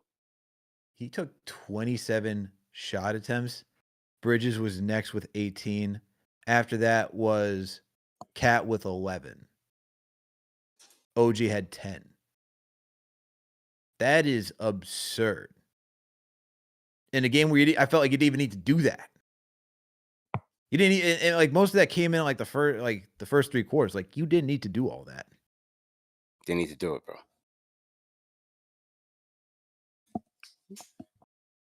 They need to do it. You know, the lineup that had the lineup when they had, like, you had Mitch and Josh out there, so that's already 2 non-shooters. With who was the other? It was Brunson, maybe. It was either the 3rd or the 4th, where you had Mitch, you had Josh, you had was it Brunson, Deuce? Yep. And I forgot who the 3rd one was. That lineup, I'm pretty sure, was Brunson, Deuce, Hart, Mitch. I think Cat was out there because neither wing was out there. Yes. Again, not a good lineup. It's not. It's not a good lineup.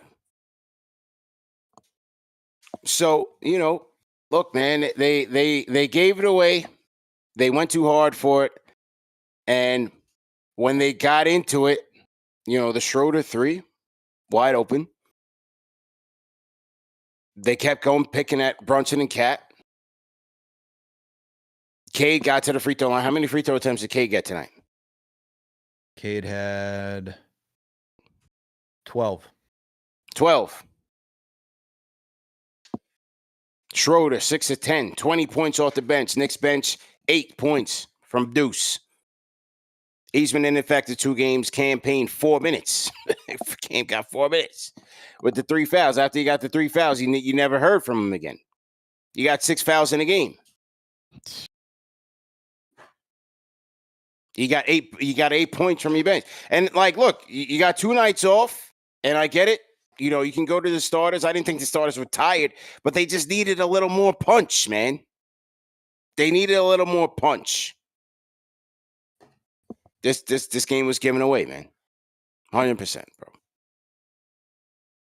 100%, bro. Absolutely given away, man. Yeah, it's aggravating, bro. Aggravating. What's even more aggravating, CP, is that the Pistons were handing the game to the Knicks in the 4th. Like, they were doing almost damn near everything to hand us the game. And the Knicks didn't play a good game, and they were right in it.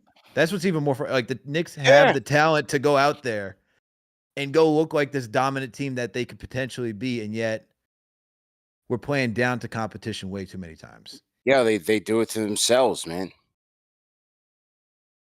They do it to themselves, man.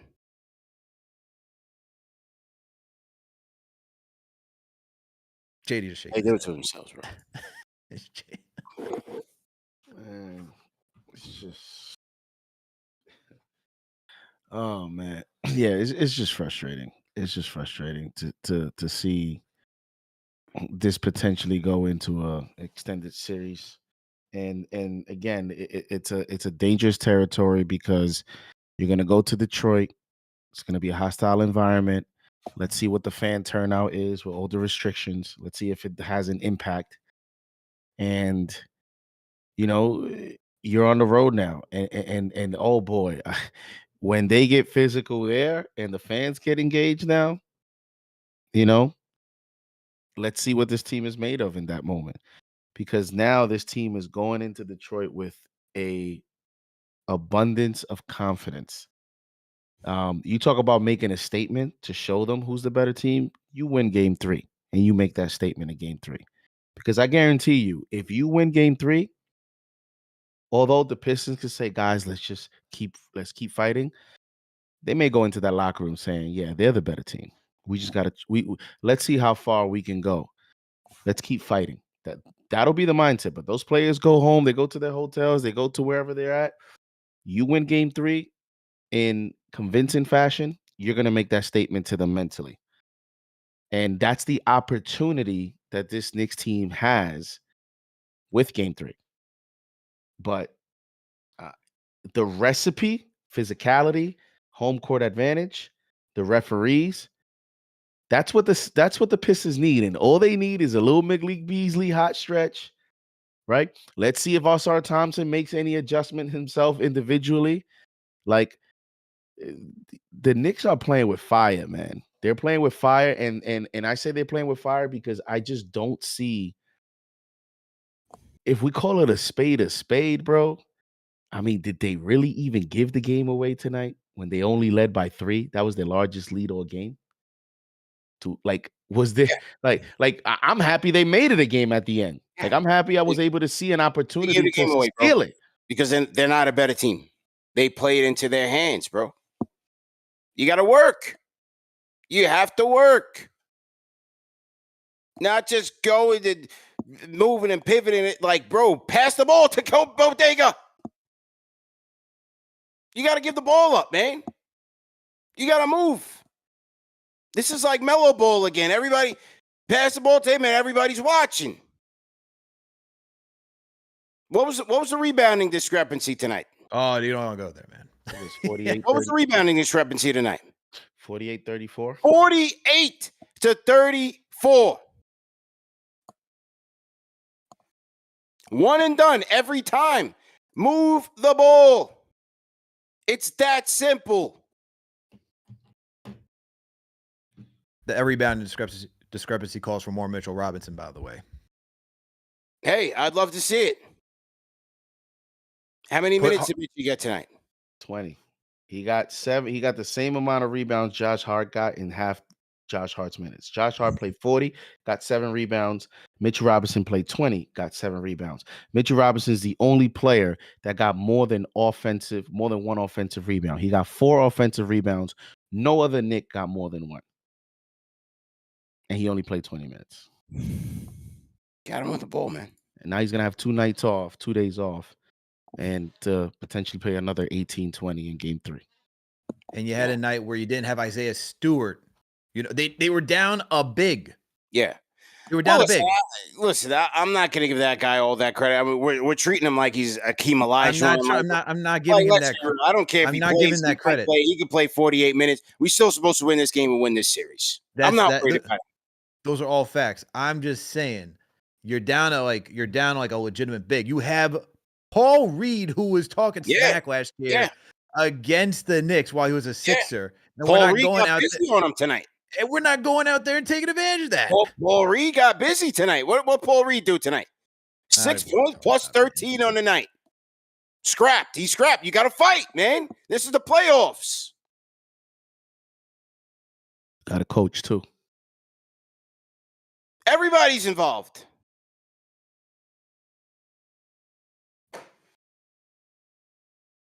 Been horrendous so far this series. You got to fight, man. Let's get to some calls, guys. I guess there's no Pistons fan TV. No, we got a lot of Pistons fans in here, man. They're all lonely, man. They want to go somewhere where they can, Yeah. Oh man. We got Vader on the line. Vader, unmute your mic. How you feeling? How y'all doing? Y'all can hear me? Yes, sir. What's going on? I mean, you know what's going on, man. I'm just sitting here wondering, pondering, who in this building, whether it's coach, which player, who's going to get tired of these guys having to work so hard on offense? Who's going to get tired of it? Like, who's legitimately going to get tired of this? I ask myself that. Me personally, I ask myself that all 82. I don't know if I'm off base here, but I ask myself that all 82 games this year. It's too difficult. Actually, except for those games where Cat first got here, ironically, they played through him. They used that pick and roll. Cat made a read off the pick and roll. Things were quite simple. Mikal just wasn't making shots at the beginning of the year, so it wasn't looking as optimal as it should, but that was probably the ideal way this team should play. 2, what happened to the OG post-ups? Just last week or 2 weeks ago, whenever the season ended, whatever those last few games, we saw a lot of OG post-ups on other wings who 90% of them are all smaller than him. Okay. Amen. Yeah. It's like y'all were saying, a lot of this stuff is self-inflicted, and it's like I said, when are we gonna have offensive? When are we gonna have offensive principles? We don't have any offensive principles. Forget a system. We don't have principles. They're not stuck to for 48 minutes. Okay. Yeah, that's it. Yeah, they're not stuck to it, man. I agree with it that they don't have principles because they go out there and they do the same thing. This is what we discussed, man. It's just tough, man, where you see it unfold in the regular season. Now you're seeing it unfold in the playoffs where it's like the lack of discipline, man. Like, you losing the rebounding battle is just being out hustled. There's nothing like tonight didn't even feel like the Pistons just got lucky off of 50-50 balls. It just was like you did not hustle enough to get to the spots where you needed to. We could also talk about lineups. It's just like this team just constantly like waves in and out, like when they want to be focused and when they want to go to attack. And like when they went on that 21-0 run, it's not that like they fell into that. Yeah, the Pistons are capable of turning the ball over a lot and they're a young team, but the Knicks are also more than capable, because we've seen throughout the regular season that they can dial up the defense and they can actually move the ball and play some spectacular offense. And it's just like, I just don't know why they have these tendencies to get into like these ruts of like, let's just throw everything out the window and do what we feel like doing today and not look like a team. Gotta execute, man. Simple and plain. You gotta execute, bro. Just frustrating, bro. Just frustrating. All right. We got a lot of people, man. So let's just keep running through the lines. Who else we got in here? We got SC Telos. SC Telos, what's going on? Hey, what's going on, fellas? You hear me? Yep, Yeah. we can hear you. Okay, yeah. No, I was watching the game just like the rest of you guys, man. And, I try not to put it on calls, man, but that last little part when Josh went up for that dunk, man, I jumped out my couch, man, because he got fouled. And, I try not to put it on the refs, but, when we're not calling fouls both ways. If you look at the box scores, look at how many free throws Detroit got versus the Knicks. It's almost by half. So it's like if they're not going to be doing calls, why aren't they like the Knicks? The Knicks clearly are playing frustrated. They're not playing like how they normally play, man. And I don't know if it's Tibbs with what kind of rotation he's got, or if he's even got a plan. You look at the way they play, man. It's just like they're just playing like they're lost. Bro, Towns got 0 free throw attempts. How many 0. fouls did you? How many times did he get the ball to be in position to get fouled? 0, basically. I mean, you got to look at it from. Man. Say that one more time. Sorry. You got to get the ball. Yeah, no, of course, yeah. I don't know, man. I think Is that not on the point guard? facts. Yeah. I mean, remember, you guys obviously watched the regular season. You see how they were playing Towns at the beginning of the season. You know, it was like he wasn't necessarily the point, but he was calling some shots. You know what I'm saying? He was setting everybody up, not necessarily like how Brunson would be, but when he was controlling the ball more, I felt like more people got looks. And, I mean, I don't know how you guys feel about that, but that's just how I see it. I felt like they should have went to him more, man. Only 10 shots is just not enough, like, especially with the matchup that he has. He's got to get more shots. No, of course. Of course. Appreciate the call, SC That's Taylors. hey, Appreciate it. appreciate It's just weird, man. I just don't understand how we can even like you traded the whole point of bringing Karl-Anthony Towns in is so that you don't have to rely on Jalen Brunson to do these damn things. But yet we keep falling back to having to rely on Jalen Brunson to do these things. And even while he was out, we saw that guys were more than capable of stepping up and providing offense. We can have that debate of the quality of opponent, but like it just seems like even what we learned without JB and helping those guys get into a rhythm just seems to go right out the window.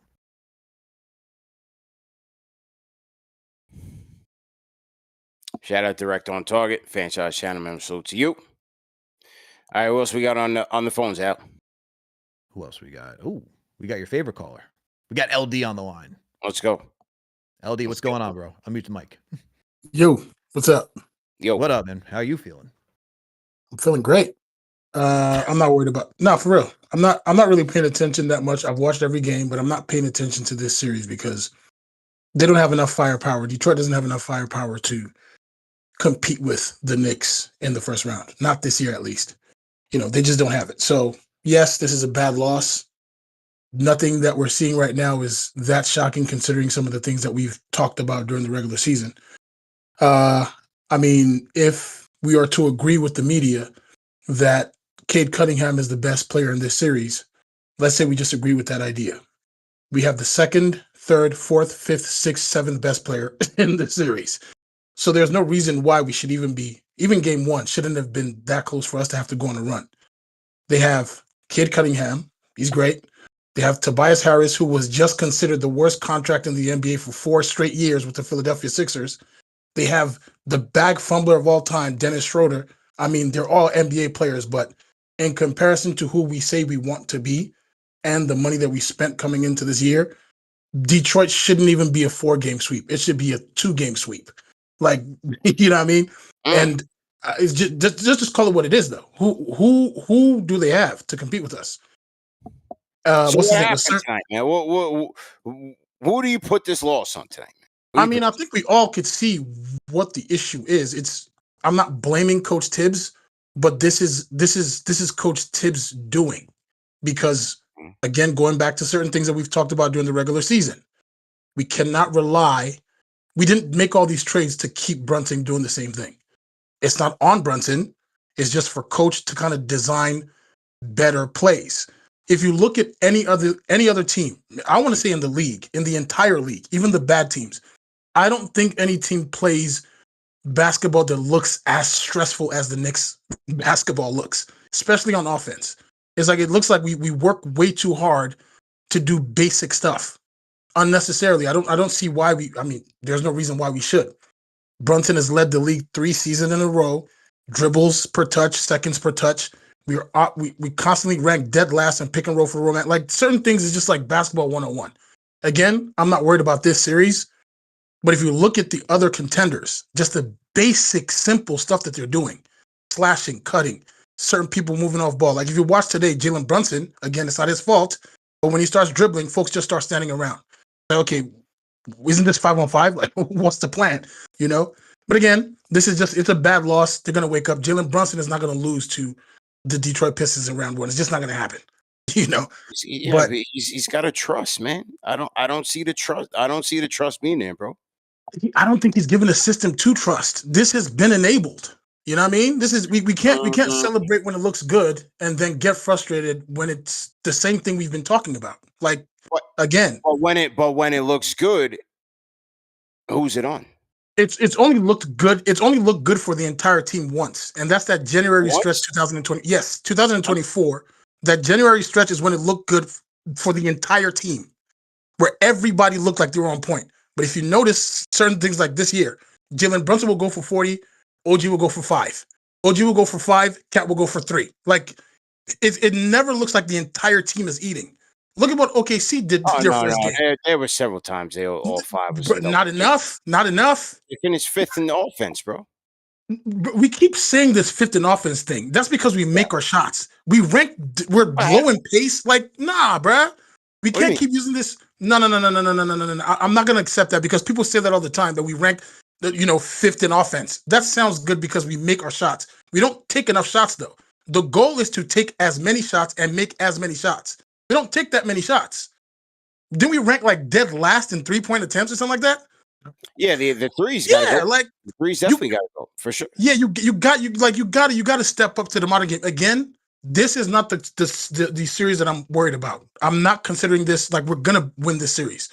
Okay. But we're not playing in a vacuum. We see what's coming. We see what's on the horizon, whether it's Boston, Cleveland, whatever the case is. And then if we're talking about championships, I mean, OKC just showed Shai Gilgeous, what's his name? Shai Gilgeous scored 15 points and they won by 17 million points. Like, we got to operate on on a championship level. But I'm not worried. We're gonna win this series, but we got to step up with this ball movement going into next series, though. Okay. Shout out to LD on the Discord. Rate that call in the chat, man. 1 being trash, 5 being facts. What do you guys think, man? LD on the Discord. I mean, listen, I'll say this. When it was 6 minutes and 40 seconds, when it was 6 minutes and 47 seconds left in the ball game, the Knicks called a full timeout.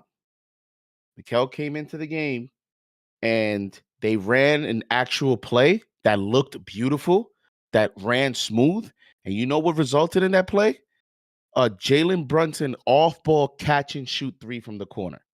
And that was the only 3 he made. He shot 4 threes in the fourth and made 1.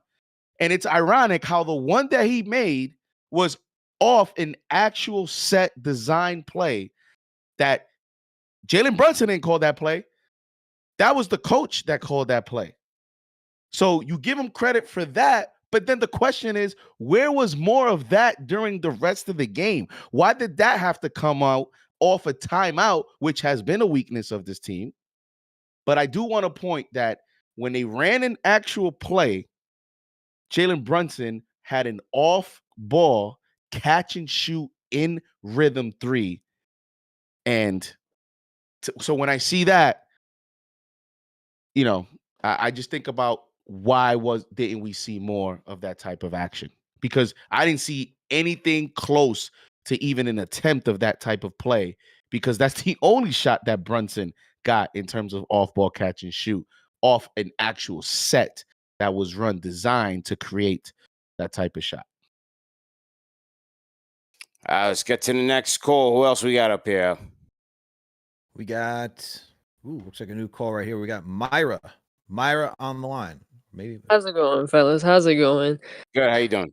I mean, I gotta disagree with the last caller. I think he's really underestimating these Pistons. I don't think that they're gonna win this series at all. I bet the house that the Knicks are gonna win, but just the ability to extend this series to 6-7, that's scary when we're looking at obviously what's gonna be a Celtic series. I think you just can't look at Cade Cunningham and the rest of them boys and think, oh, it's gonna be easy. We got this in the bag. We're gonna be tired, especially with how top heavy we are. We know how Tom Thibodeau likes to play this team. We're gonna be gassed the same way that we were last year and the year before and the year before. And I think the aspect that I only wanted to come here and talk about is going from boards being a huge part of our identity last season to getting out rebounded by Tobias Harris and Cade Cunningham with 13 and 12 apiece. That's not us. How much That's they lose not on the board? Knicks basketball. 34-48. That is not Knicks basketball. Yo, they lost by 14 on the boards. Never has been. And 14. And against other teams, maybe we can get away with it if we're hitting shots. But today, the shots were not falling, and the Pistons are taking advantage of these rebounds. We know that they love to push the pace of the defensive rebound, have good shooters off the O board, and like you guys said, this calls for Mitchell Robinson to play more down the stretch. I get the minutes restriction, but this is the playoffs. Everybody's got to be leaving 300% out there. I don't know if you guys have seen the clip yet, but Tom Thibodeau in the post-game interview, he seems to have recognized the rebound discrepancy, and hopefully he'll use the A word and actually adjust next game. Personally, I agree with a lot of people in the chat. I agree with you guys. I vote Mitch over Hart down in the fourth quarter. And to sum it up, let's jump on these boys early in game 3 and stop playing with our food. Stop playing down to the competition. Because when it comes to these Celtics, whoever, if we make it to the Cavs, if God allows and we make it to the finals, they're going to crush us. They're going to crush us. That's all. Thank you for your time. Hey, good call. Good call, man. Ben said put Mitch in the starting lineup. Yeah. Good call. Rate that call in the chat, man. 1 being trash, 5 being facts. Shout out to Myra. That'll be funny. That'll be funny if we're down 3-2 in the series and LD calls. You know what? I'm still good. We're not worried. Because after Cade, we got the second, we got the third, we got the fourth, we got the fifth, we got the sixth best player. Peyton Pritchard still better. Peyton Pritchard still better than Deuce McBride. We got the roster. Oh man. I mean, I said it's the opposite. He said Deuce McBride's better than Peyton Pritchard. Listen, they got outworked. And I just think it comes down to Cap trusting his guys, man. The lineups weren't all that great, but I didn't think Cap's minutes were great. I really didn't. Even 30+ points, I thought he should have been. He could have been a lot better. There was opportunities out there. You're out there playing with Bodega, and you're out there trying to force against multiple people. I didn't like his approach offensively. We needed more Mitch, absolutely. As Myra said, we got crushed on the boards. That's effort. Got to be better. There's just no other way around it. You got to be better in game 3. We got Marko on the line, man. Marko. What's happening? Yo, what's going on, y'all? Chilling, man. Talk about this Knicks game. How you doing? I'm all right, man. First of all, shout out to y'all. I won that fourth quarter raffle tonight at the watch party. Nice, man. Yeah, nice. Congratulations, man. Marko was in the building. Yes, sir. Nice, man. But I gotta say, 5's in the chat for Myra. That was a great call. Mm-hmm. Probably 1's in the chat for LD. You wilding over there, bruv. Okay. I don't know what he is talking about. This absolutely is on Tibbs. Wow. For Cat to get 3 shots in the second quarter and no adjustment is made, we don't see how he can exploit the mismatch. It doesn't make any sense. I don't understand how even a high school coach could have seen that and made that adjustment. I rock with Tibbs, but tonight he had a really bad game tonight, man, and I can't excuse it, man. It's inexcusable. Yeah, that's really all I gotta say, man. This loss hurt, man. Go to him, man. You gotta go to him. There's no excuse, man. All right, so man, love y'all, man. Yeah, man. Appreciate you, man. Appreciate you. Congratulations as well, man. Went to the watch party, won the fourth quarter raffle, man. Shout out to you, man. Yes, sir. Marko on the Discord. Shout out to Kane, man. How was the watch party, CP? I was at the game. I popped in though. I did pop in. At the pregame. Pregame was dope. Shout out to everybody that came through. J Cal was in town, man. We went to the game with J Cal, so shout out to J Cal. Had a great time. And we had a great time, man. I was in the same section. Shout out to STG Nick. Ran into STG Nick and a ton of fans, of course. And I think I was probably more tight because we was in the Delta Club and I rolled up on Tim Hardaway and Terrell Harris. we was in a little dad cipher, you know what I'm saying? And so I press both of them. You know what I mean? I'm in there. I'm holding it down. They talking trash. Tim being Tim. Terrell, he's an agent, so we all talking. You know what I mean? Because I told Tim, I said, bro, I didn't pick up your phone. I was calling your phone, man, because I was, we was talking to Tim, trying to get him on the show, whatever. So I pressed him, and then Terrell jumped in. He was like, yo, we got a barter for this. How much you got on it? So we was going back and forth. And then, second half, I told Terrell, I said, listen, man, the second half run is coming. I hope you're ready for it. So we talking trash back and forth. But, second half run did not happen. Well, it did happen. Knicks did get back into the game. They just didn't get the game. But shout out to them, man. Shout out to J. Cal. It was a good time either way. But we left it on the table, man. We definitely left it on the table. Left too much food on the table. Shout out to J. Cal, though, man. Shout out to J. Cal, man. We had a good time still. Brutal. Are you concerned? No, never concerned until you're like one game from elimination. They just got to play better, man. Wait. So if they lose game 3, you're not concerned either? No. Because we're not one game from elimination. No. They just got to get a concern, man. You concerned because they didn't get a sweep? You sound scared, bro. What are you doing, bro? No, I'm saying if you down 2-1, you lose game 3, you lose 2 games in a row, you telling me you're not going to be concerned? No. Okay. What are you talking about, man? Okay. What are you talking about? You do realize that if we lose game 3, you can make the argument that other than the 21-0 run, that means we could be down 3-0. I'm saying if that's the script, bro, if we lose game 3, you can't play shoulda, coulda, woulda with the script, man. You got what you needed to get. You had a chance to win tonight. You didn't get it. Go get it again. No, I'm just saying if we lose game 3, you're saying you won't be concerned. Now, I'm not saying it's a difference saying, oh, we're going to lose the series. I'm just saying concerned. Listen, this team has always had concerns. They've always had concerns. However, they are still the better team. They have to go get it. You can't, but they can't rely on that. This is what I'm saying. You cannot rely on just saying we are the better team. You have to dictate the terms, meaning defensively, you got to go get it. Rotations, you got to be crisp. Like the Hart Mitch thing, I'm telling you, man. Yo, look, I love Hart. But he has not given this team anything in 2 games. 0. Yes, on the 21-0 run, he got a couple of fast break joints. He's not a threat out there. Give me Blockness all day long.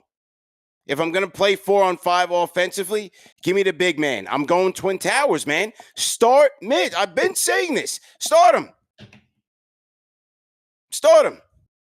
And I had somebody telling me, oh, you don't want to disrupt the chemistry. Yeah. Start Mitch. The chemistry will be okay. They're still playing hero ball regardless. So don't tell me about that chemistry, right? You're still playing hero ball. So might as well give me some stops on the defensive end because they can't stop anybody. That's part of the problem. CP saying the offense isn't going to change because the offense is. You're still playing hero ball anyway. If we lose game 3 and Cade Cunningham has a great game, like that's the script, I'm concerned, bro. I'm concerned. Because I'm telling you, don't let this young guy have his Paul George Indiana Pacers moment in this playoffs. Delay that one season to next season. Let him have that, young Paul George in Indiana, that, Isaiah Stewart is David West and they got their little, Jalen Duren is a very similar roster with Cade Cunningham being this Paul George. Don't let that young kid get that confidence that he feels he can take over a series. So I'm just saying, I'm confident. I think we're good. However, we lose game 3. I'm officially concerned because now you're talking about coming back with a head coach with a lot of pressure, and the vibes is just something off with this team, man. Just something is off. Like, even if we win this series, man, you can't tell me this thing goes 6-7 that this is the way it's supposed to be. With like, it's just something off. It's not supposed to be like this. Did you say Knicks in 5 or Knicks in 6? I had it Knicks in 5. Okay. I had Knicks in 5. I had Knicks in 5. So if it's Knicks in 6, I'm not going front. I'm not going front because I'm not. I'm not going front. In my mind, I'm like, yo, it's just the way this team's been. Watch it be in 6 because they just don't. They don't got the killer instinct. That's what I'm thinking. But then I just went with the logic of, you know what? Let me go with the flow. They're the better team. Blah blah blah. They're gonna show up. Blah, blah, blah, blah. Knicks in 5. We'll see. See, I said Knicks in 6. It's still on the table. I said Knicks in 6 because I know some of this nonsense is just gonna rear its ugly head. Listen, man. I really think a lot of this is it's self-inflicted, man. I really think you're correct. If Cap just and that's goes why I out said there, Knicks in 6. if Cap just goes out there and trust, man, you're out. This is read and react. Pass the ball to your big man. Like Tip got to tell him what to do. This is Jalen Brunson, bro. So he gives it to the big man. Pass the ball to your big man. Okay, he gives it to the big Let man. him go to work, bro. Fine. Okay, boom. I gave it to you, Cap. What are we doing now? Yeah. What are we doing now? Let the big man go to work. So now we're going to ISO Cap. You don't necessarily have to go ISO Cap. Maybe you're cutting off of that. Maybe you're cutting off of the cat in the okay. pitch. So Brunson's gonna tell the player, go ahead, cut, or does that have to come within? No, read and react is on the players to do so. What do you mean? How did the Knicks improve this year off of cuts? I should have brought some popcorn for this. How did the Knicks improve this year off of cuts? By moving themselves. A lot of the times they're standing around ball watching. Move. I agree, but I also saw a lot of action where when Brunson gave the ball, his teammates were coming around waiting for him and looking for him to get the ball back. There was no secondary action where it's like, okay, you know what? That didn't work. All right, let's go to the left side. Let's give it to Cat in the post. It wasn't any of that. It was just all Brunson centric. And a lot of it is Brunson when he has the ball and he's crossing half court. But there were some plays where he gave the ball up and then everyone was coming back around to look for him to come back on the curl to get the ball back. And I'm like, okay, so I guess the plays are also just all around Brunson. So I think it's a combination of both. But yes, Brunson was very frustrating because I think he had very poor decision making, especially when he went to the rim. He had opportunities there was a play where he attacked and he shot a contested shot over 2 guys, and Cat was wide open in the center court 3. You wide open, bro. And Cat clapped his hands. Like that right there. So that's why I think it's just balance. But there's also a lot I saw tonight that I felt the coach could have been more aggressive in, calling or making the adjustment to involve Cat more into the ballgame. Because Cat's not like a Kevin Durant where he's gonna demand the ball and he's gonna call an ISO himself. Sometimes you got to be careful with Cat driving because he can get out of control. Even a couple shots, we saw a couple shots in game 1, a couple shots tonight where he drives, he doesn't get the call, he makes some of those floater shots off balance, and we're happy he makes it. But if he doesn't make it, you're like, that wasn't the greatest of shots. But it's because in isolation, attacking the basket, sometimes he's not the most coordinated. Or he doesn't get the best angles.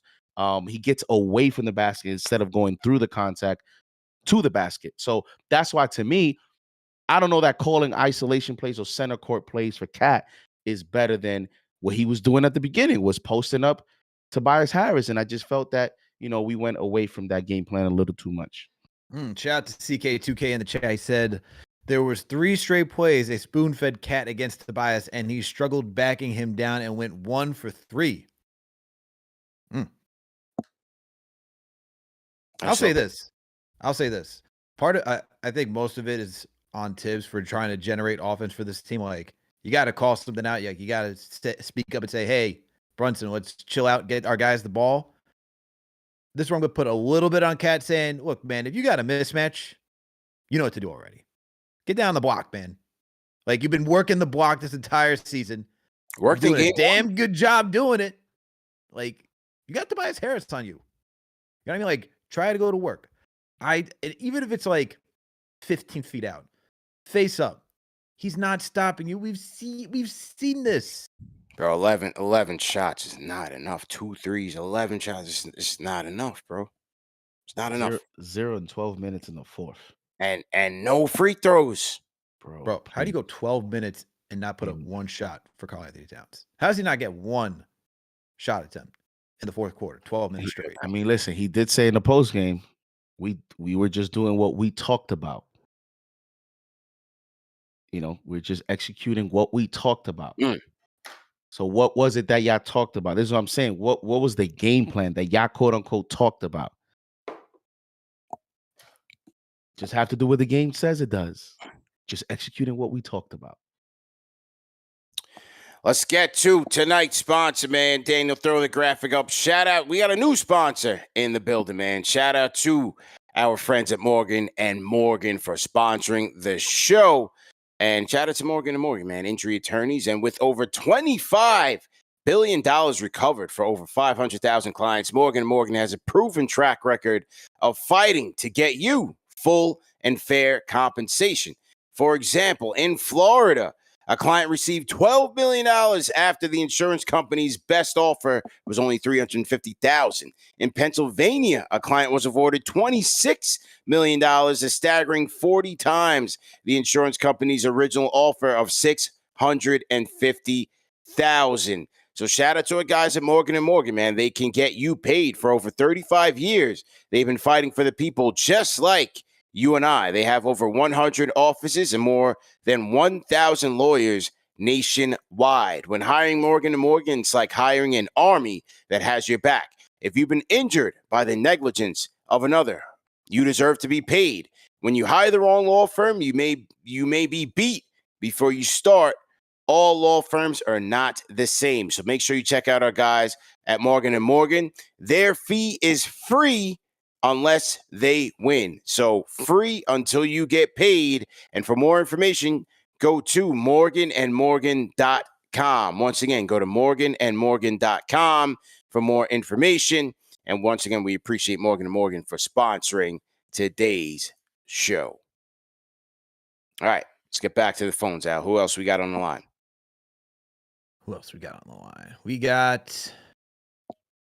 Sayquizzy. We got Sayquizzy on the line. What up, Sayquizzy? Y'all can hear me? Yep. This was a rough game. Rough game. We could have won this, to be honest. The way Detroit was playing, we could have been blown out by like 20 because they kept it a close game. Like we didn't fight. And when the bench came in early and they was flopping the ball around, turnover, Shamit, turnover, I said, yep. Tibbs is about to play the starters the whole game. I seen it coming. Like Brunson, he gotta pass the ball, but then Tibbs gotta say something. You can't just keep doing ISO ball every time. That's what I don't like. It's just a bunch of ISO in the playoffs, and that's what the Pistons want. It makes it easier when everybody's right standing into around. their hands, man. Right into their hands, bro. Like everybody just standing around, and then we just throw a ball. We wait, and then the problem is we wait until like 6 seconds to do something. I hate that too. So then it's like Brunson drive. If he don't got it, we just throw it out, and then whoever catches got to shoot the ball because it's already too late at that time. Like we need to get OG going. What happened to that? OG had 18 shots or whatever he had last game. Today only 10. Like what happened to that plan? We got Cat that could shoot the ball, and there was some plays Cat was open, and Brunson was just forcing it. Like he got to pass the ball. He got to trust his teammates. Like at least do that later on. Trust your teammates early. Get them in rhythm so they just don't be standing around. Because I hate when we go down and then it's just all Brunson. It gets annoying. It's like Tibbs got to say something. Make a play for Cat. Do something for Bridges. Even the timeout plays, it felt like everything was for Brunson. Even though I think it was one play with a 3, he made it, but it's like, why always got to be Brunson? Like we don't do nothing else for nobody else. But that's all I really got to say. But we got to bounce back Thursday. Thursday, to me, you got to win. Because if you give Pistons more confidence on what we play Game 4 Sunday, yeah, it's going to be a problem. especially with this team. They don't seem like they want it. Like, because when if Randall was on that court, he would be asking for the ball, even though Randall was kind of bricking. You already know he would have been asking for the ball at least, instead of just sitting in the corner. But that's all I really got to say. Yes, sir. So to say Quizzy, man, on the Discord. All right, let's keep him running through, man. Al, who else we got on the Discord? We got Direct on Target. Direct on Target. What's going on? What's up, fellas? You guys Good. hear me? How you feeling? Good. Yep. Yeah, man. Oh, yeah. Pretty tough night, right? Like, pretty excited. Got back to my flight, and I was like, "Damn, I'm gonna watch my Knick game. I'll be good." And then, man, tough. But it's all good though, man. One thing though, that ISO ball thing, man. Like you guys are talking about, right? Like, we need a pass. But just looking at all the other guys, just an off night, man. But there is some comfort in that, right? Though it was an off night, we were still in the game, man. We were still in the freaking game, man. So I still think that we got it in 5. I hope Tid plays the bench a little bit more, man. Trust in the bench. Cat needs to step up. That rebound, we got outdone on that rebound, man. And I'm with you. Mitchie needs to be on there, man. Start Mitchie, man. Start him. They lost by 14 on the boards tonight. Bro. Yeah. 14. Dude, yeah, it was pretty tough, man. I'm about to buy a plane ticket and fly out to freaking Detroit, man. Show up, man. So I'll let you guys know, man. I'm gonna let you guys know, man. So let's do that. But yeah, much love for you guys, man. I think Thursday, I think we got it, man. And then we'll celebrate and have a good call. I'll call you guys from Detroit. All right, man. All right. Appreciate the call, man. Appreciate the call, man. Manningham, 82. Manningham, you up next. Go ahead. Can y'all hear me? Yep. How you doing, bro? Hey, what's up, guys? I just subscribed, so I'm a little nervous, so bear with me. Nah, no worries, man. You with friends, man. You all good, man. Appreciate it. Yo, to be honest, I mean, everybody pretty much said what they said. I agree for the most part. One thing I do want to say, though, is it fair criticism or am I being too much where I feel like a lot of this game was obviously on Tibbs, and obviously you could say Jalen Brunson, Cat, they could have done more.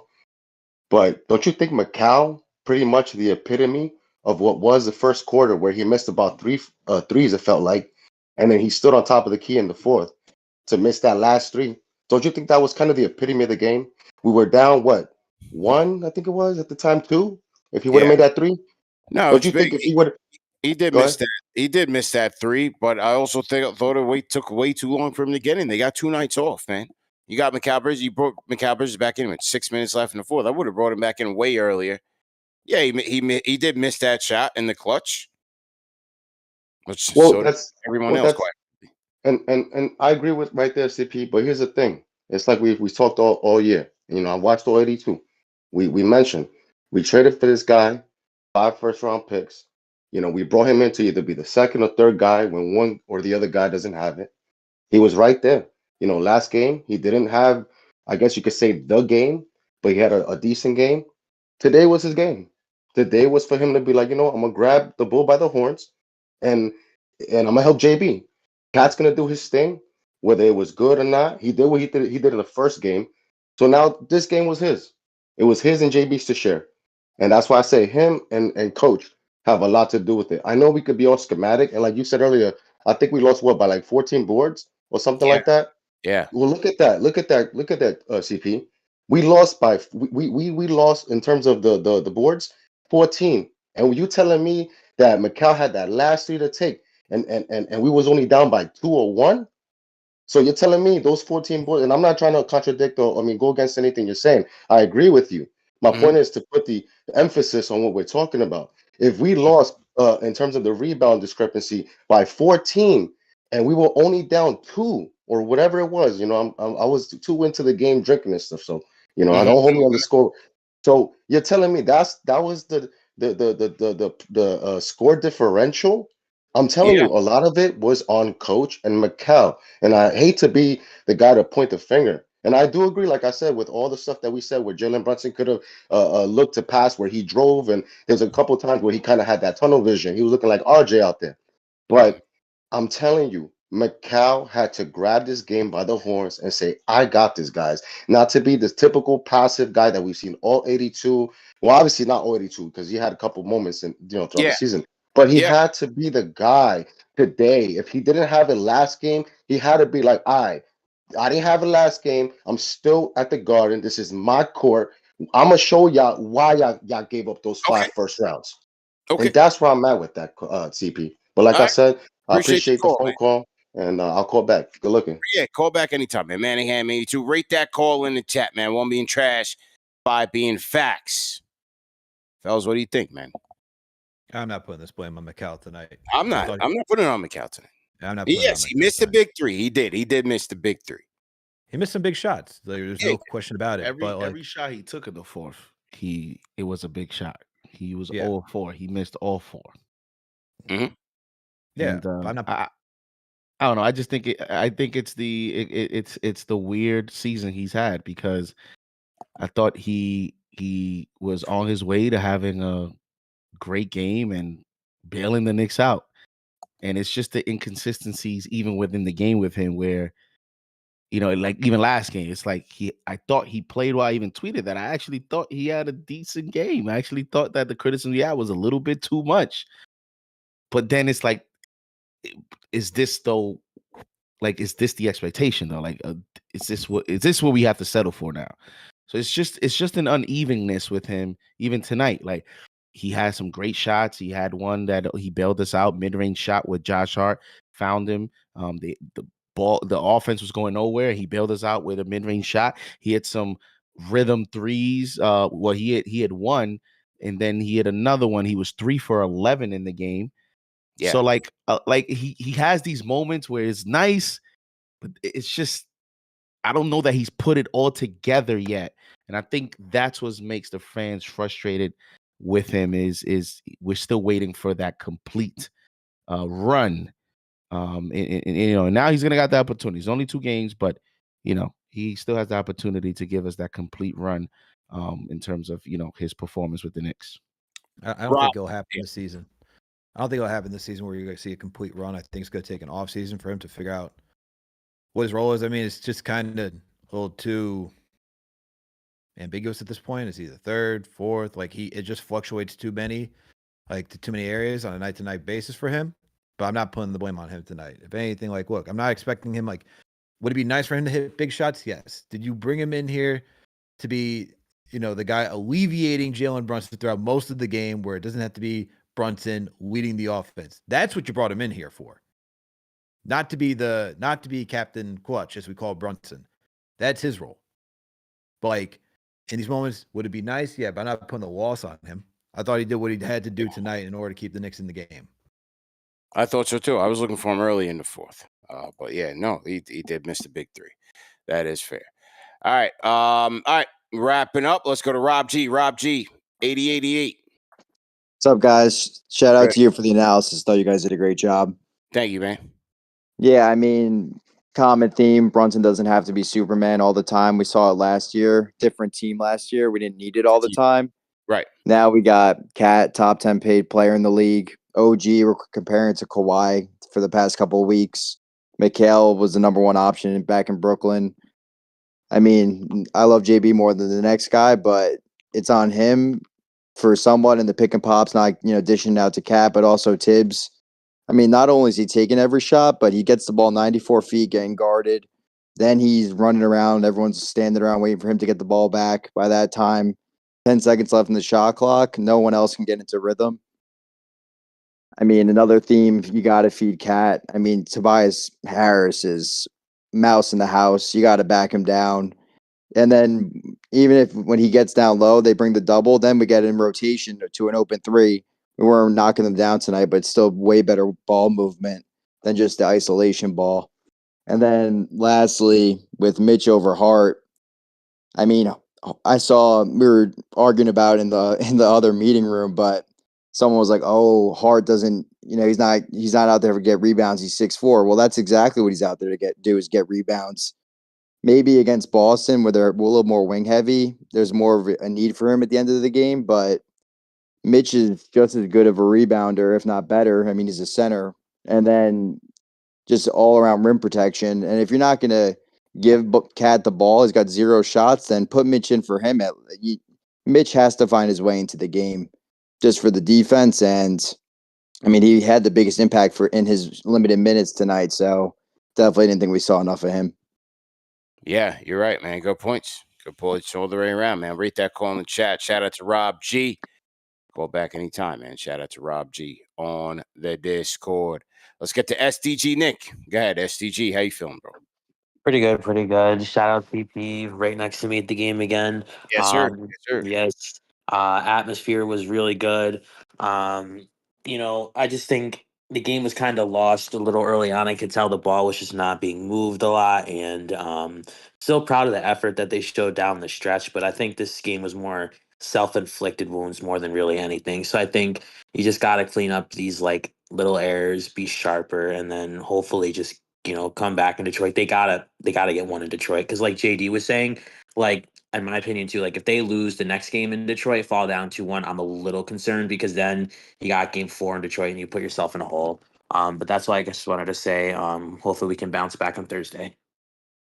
All right, stay up. STG Nick, man. What do you guys think, man? Rate that call in the chat. 1 being trash, 5 being facts. All right, man. Let me shout out to where are we at in Super Chats, Al? Just catch me up just so I'm not repeating. Last one we're at is Jet Lag with a $1 Super Chat. He's a Pistons fan saying, hold that L. And then going from Dolfo, moving forward. Okay. Pistons fans are in here heavy, man. They like this channel. I think they like us better than their own podcast. Yeah, they got nowhere else to be, man. So they just got got nowhere hang else out with us. Yeah, they're kind of like the Heat fans. You know what I mean? Yeah, and they talking spicy for a team that, had to play damn near a perfect game to beat the Knicks, who were god-awful. TM said there's like 80 more Super Chats. Wait. Remind me where we left off again? I'm trying to read this. We are, oh my God. Dolfo. Okay, got you. Dolfo D. Yep. Okay. No, we do got a lot to go. Shout out Gerson Rodriguez, $10 Super Chats. Says, Cat, the best scapegoat for our hero, Captain Iso Ball. We now have somebody to blame. We need JB to win. Only him. JB can do whatever he wants. He's our hero. Okay, so he's being a bit sarcastic. I think he wants Cap to pass the ball a little bit. All right? And he wants Cap to pass the ball. Shout out to Kyle Allen. Shout out to Gary Riker, franchise channel member. $10 Super Chat says, this is on our players. Bridges, Deuce, Cam, Shamet. They need to step up. Everyone is fighting. If we can't hit our open shots, and we are in the doghouse. Okay. Shout out at Kyle Allen again. He says, we want Bridges gone. Okay. He says, we. I like McCown. I think he wants Bridges. I think he wants Bridges to go. Pastor Will Cruz says, what other coach in the NBA would not let Cat abuse Harris? Well, he abused him in game 1. So see. He says, Josh needs to get to the bench. JB, Bridges, OG, Precious Towns, bigger lineup. He didn't even talk about Mitchie. Okay. All right. Shout out to Santana, $5 Super Chats. A 7-game series. We can't die after 1 game. Knicks in 5. He says, CP, send me a hoodie. I'll pay overnight. Going to Detroit for game 3. He's going on Thursday. Okay. Shout out to Santana, man. Santana, email me, man. I'll try to get you a hoodie out there. Email me. Shout out to Santana. Okay. All right. Who else we got here on the Discord? Let's get to Trent. Trent, how you doing, man? Go ahead and unmute your mic, Trent. Hey, how y'all doing? Good. Tough loss overall. Like, my issue is like, it's been bothering me this whole season. It seems like Thibodeau never has an outright plan on offense with this team, and my thing is like, I know he has some fondness for Achua, so why is he not playing Achua against a team that plays physical like this? Like, I can understand you don't want to play Shamet, you don't want to play, Payne or whatever, but come on, you can't be having no basically 7-man rotation against this team and they're beating you up physically.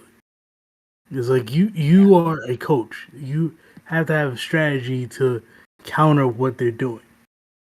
And it's like these are guys you played him during the season. It's not asking anything crazy for you to have a strategy. You know, it's Are like you saying the strategy should have been playing Precious? like you had to meet the physicality and not concede size so much in this game. I felt like that was an issue. It's like you said, like Josh Hart's not giving you production like that. Maybe if you play bigger size players, you have more of a chance to have more of a battle on the rebounds. Because it seemed like a lot of these plays, it was like Karl Anthony Towns having to fight like four Pistons to get a rebound, and that's just not realistic when you have a 6'4" guy that's your second best rebounder on the court. It doesn't make sense. You know, it's like, but I'm saying Thibodeau has to have a strategy. He's been living this whole season without an actual strategy besides like his basic mantras coming into the games. But that's how I feel, you know. Okay. Appreciate the call, man. Rate that call in the chat. What do you guys think? He wants to go more Precious. I mean, we got to look at it again. I mean, at least I do. You know, I thought the Knicks did a better job rebounding, at least in game one. Was Detroit winning by 14 a product of, you know, bad shot selection by the Knicks or just missing their shots, missing good shots? I got to take a look at it. But they lost by 14 tonight. So, you know, I definitely would love to have more Block This Monster minutes rather than 40 from Hart. You know, cut that down by 10. Give Mitchie 10 more. I'd like to see that, man. You know? I'd definitely like to see that.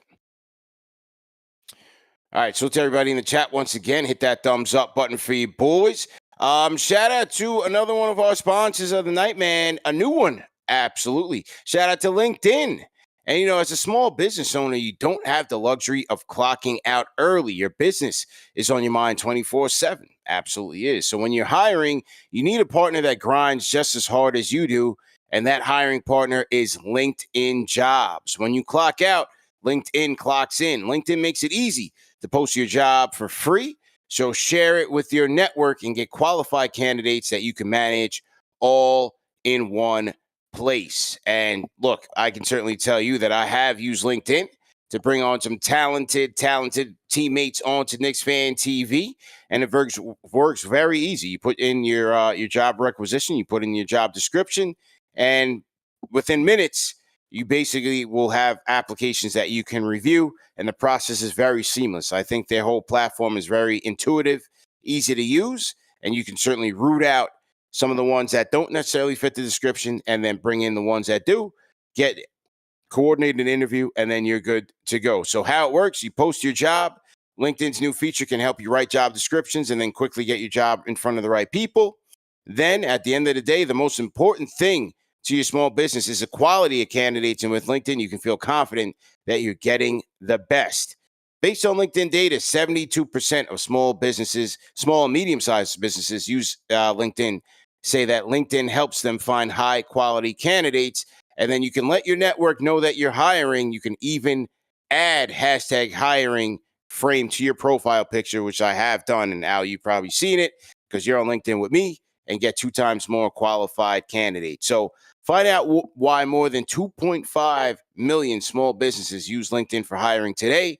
Find your next great hire on LinkedIn, and you can post it for free by using linkedin.com/KFTV.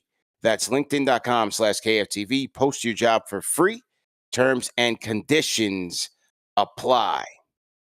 All right. Sheesh. Getting the LinkedIn check now. Ooh. Shout out to LinkedIn, man. It's playoff time, man. You know, shout out to LinkedIn, man. So for you small business owners, definitely tap in there.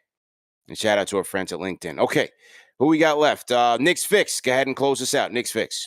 He's back again. Yeah. Yo, fellas, I called back just for this, just for CP. Yes. How are you, man? All right, so I got just one question, short and sweet. If Mhm. the Knicks lose this series, well, Mhm.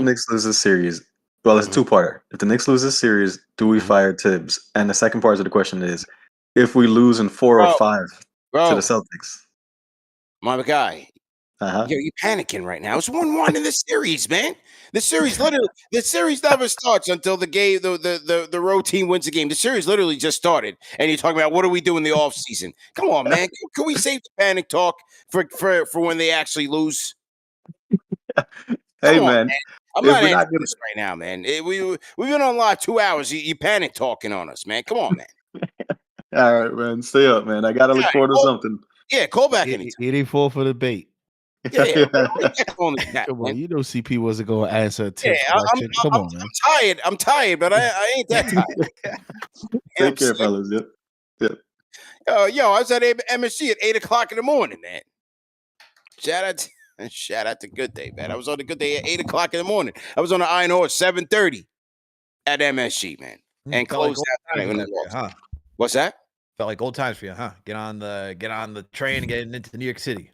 Definitely felt like old times. I took the wrong damn train. Damn. Yo, JD. Where the hell were you going? JD, I tried, man. I tried to get him to take the bait, but he did. Nah, Stay up, fellas. You tried to catch me lacking. You didn't catch me lacking. Take care, fellas. Yep. Yeah, call back anytime. Chat the next fix. Yeah, I took the wrong damn train, man. And yeah, it was an adventure, man. You read the letter wrong, or the age was kicking in? Both. Both. Yeah. Yeah. Or did you get on the wrong track to Nah, get? I was on the and you phone. went further out into Long Island. What happened over here? Nah, after my Good Day joint, people was calling me like, "Yo, I seen you on the do." So I'm on the phone, walk right in. I'm on the C when I need to jump on the E. So I'm like, "Yo, this doesn't even look familiar. I got to get back to Queens." It was all type of joints. You know what I mean? CP probably took 10 stops before he realized. Like, wait, hold on. Yeah, I'm on the phone. You know Like, how people pick it up right away, the next stop or 2 stops. man. CP's on stop 10. Yeah, he in another borough. He's like, wait, hold on. I was on an Iron Horse, and man, it was very New York down there. And the sights, the sounds, the smells. Yeah, man. Yeah, people making themselves at home down there, if you know what I mean. It's like, man. Yeah. Sometimes I miss it, and sometimes I'm like, yeah, I enjoy being in the car. What subway car was closed off, CP? Which one was blacked out? Oh no, I mean, there were full rows of seats that you couldn't sit in, if you get what I'm saying. So, man. I went down to the subway. I was in somebody's apartment, if you get what I mean. You know what I mean? And, I don't like to laugh at the situation, but I'm like, yo. And got in the next car, and there was another, reality show going on in there. So that's just, the day in the life on the Iron Horse, man. So, hey, to everybody that does it on a daily, I do not envy you. More power to you, man. CP said he walked into someone's living room in their I walked into drawers. somebody's oh, yes. Yes, bro. Yes. You said drawers? Yeah. I walked in and a lady was there changing her Skims right in front of me, bro. I kid you not. All right? All right? Yeah, no, I don't lie on my own platform, all right? I walked in and a lady was changing her pink Skims right in front of everybody. I said, all right. Walked into the next car. I was in somebody else's living room. I said, okay, couple more stops. We good. Just throw your headphones on. We straight, man. You know what I mean? Yeah, who had the hot plate out making some breakfast while you did that? Yeah, the subway is an adventure, man. It's a reality show. And in one stop, you probably got 10 people asking you for $1. Yeah. Just one stop. Just one stop. Then CP got in the next car and it was showtime. Yeah. That's just what it is, man. I was always I never sit down on the subway. Even when I was like in the subway mix, like on a daily, I'm always standing up. You know what I'm saying? You grab the pole of the subway? No, never. Never. And if I do, it's I probably got a napkin or a paper towel in my hand. Always. Look at Daniel just put up some crazy. Hold up. Yeah. You said if you grab the pole, you have a what in your hands? Pause. Hey, yo. Hold on 1 second. Yo, listen, man. Hold on 1 second. Yeah. Listen. Hold on 1 second. A paper towel and a napkin, bro. Yo, man, we got to throw the flag on that one. Yeah. Throw your referee. Throw the hat. red one. So 30 yeah, yard we need to field. replay that We thing are up, man. We gotta go out to Secaucus officially for in this after one. hours. It's 1 o'clock in the morning. We are officially in after hours. Good Lord. Yeah, absolutely, bro. If I have if it's an absolute packed house and I can't get to my spot, because my spot is by the door. I'm always leaning by the door. I'm never in that short cut seat. Never sit there. You never sit in the small joint. You know why. You never sit there. Okay. But now these guys are making themselves at home in other parts. So I stand by the door at all times. You ready to bounce. Ready to boogie at the moment's notice. You know what I'm saying? Head on a swivel. You never get caught lacking. I might have my headphones on, my sunglasses on. I'm always ready. That's one thing. But yeah, if I got to hang on to something, yeah, you best believe I got some paper or something on my tread lightly. Yes, always. Yeah, yeah, man. Alex, he almost did another one, right? Yeah, he really did. He really did. The man said, if I have to hold on to something. If I had to hold on to something. You know what? Let's just cap the conversation, CP. It's after hours, man. It's 1 o'clock in the morning. What do you want to do? Yeah. Your awareness By has the way, left, JD, has this left is the all seat. as CP's on his way to the bathhouse. Yeah. His favorite place. Yeah. Well, I don't know if you saw, Al, but that place might be going down. I told you that place was funny style, the last one I went to. I told you it was a little funny. Yeah, the New York Post just did a write-up on that one. It's Oh, don't that, go oh, there. whoa. You went to that one. Yeah. I went to that one. Yo, I sent you that link. That is crazy. I went to that one before. But again, I did not like it. I'm going back to my spot. I can't tell you that spot because, like I said, I'm not trying to see you there. But I ain't trying to see you there either, bro. I'm So going don't back. Yo, let's get Ask at it. everybody out of here if they're wearing their 5-inch Skims. This is crazy. Big Bando TV. Big Bando TV. Go ahead and unmute your mic. Big Bando. Is Big Bando there? Going once? Going twice? All right. Big Bando. Appreciate the call. Okay. Tom from Huntington, go ahead and close this out, man. Tom, how you feeling, bro? Gentlemen, excellent work as always. Thank you for the call, taking the call. I know it's late. I want to give a shout out to you guys. Like I said, excellent work. It took me a while to call because I had to throw up like twice after watching that horrible game. Like I said, I'm not going to go crazy with that game. It's one game. I think we could bounce back, but we got to fix a lot of things. I just need Brunson. I love Brunson, but just stop with the dribbling.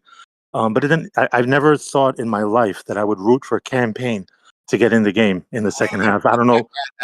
That's probably why I threw up. I'm like, please get Cam in the game. And then I'm like, wait a minute, no. Like I said, shout out to the lady on the train with the Skims. I got to give her props for that. That's God bless her and her family. Like I said, I'm just the whole thing with Cat. Like I said, I'm not going to go crazy with him, but can he stop getting the ball at the 3-point line? Like I really set like a back screen, get him inside. I mean, I know they're trying to like open up the court, but he's not going to be effective there. I mean, he's an easy guard at the 3-point line. We need him inside causing trouble, but anyway, rapid fire. You guys have a wonderful evening. Thank you for everything. I just had to call quick. Get home safely, guys, and enjoy. Thank you so much. Appreciate you, man. Appreciate you as always. Tom from Huntington and KFTV Day One. We definitely appreciate his call, man. Listen, it was a frustrating night. Bottom line, series is 1-1.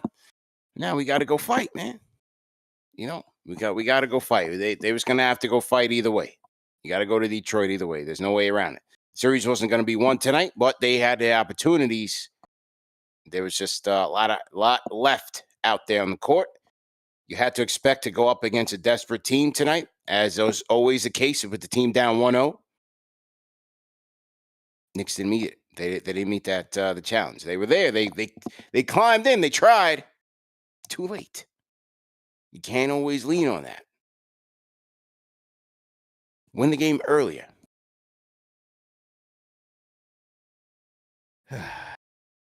Win the game early, man. It's tough, bro. Yeah. All right, I'll read some of these super chats and I'll read the rest. Voice is shot. All right, man. All right. Let's see. Where did we leave off?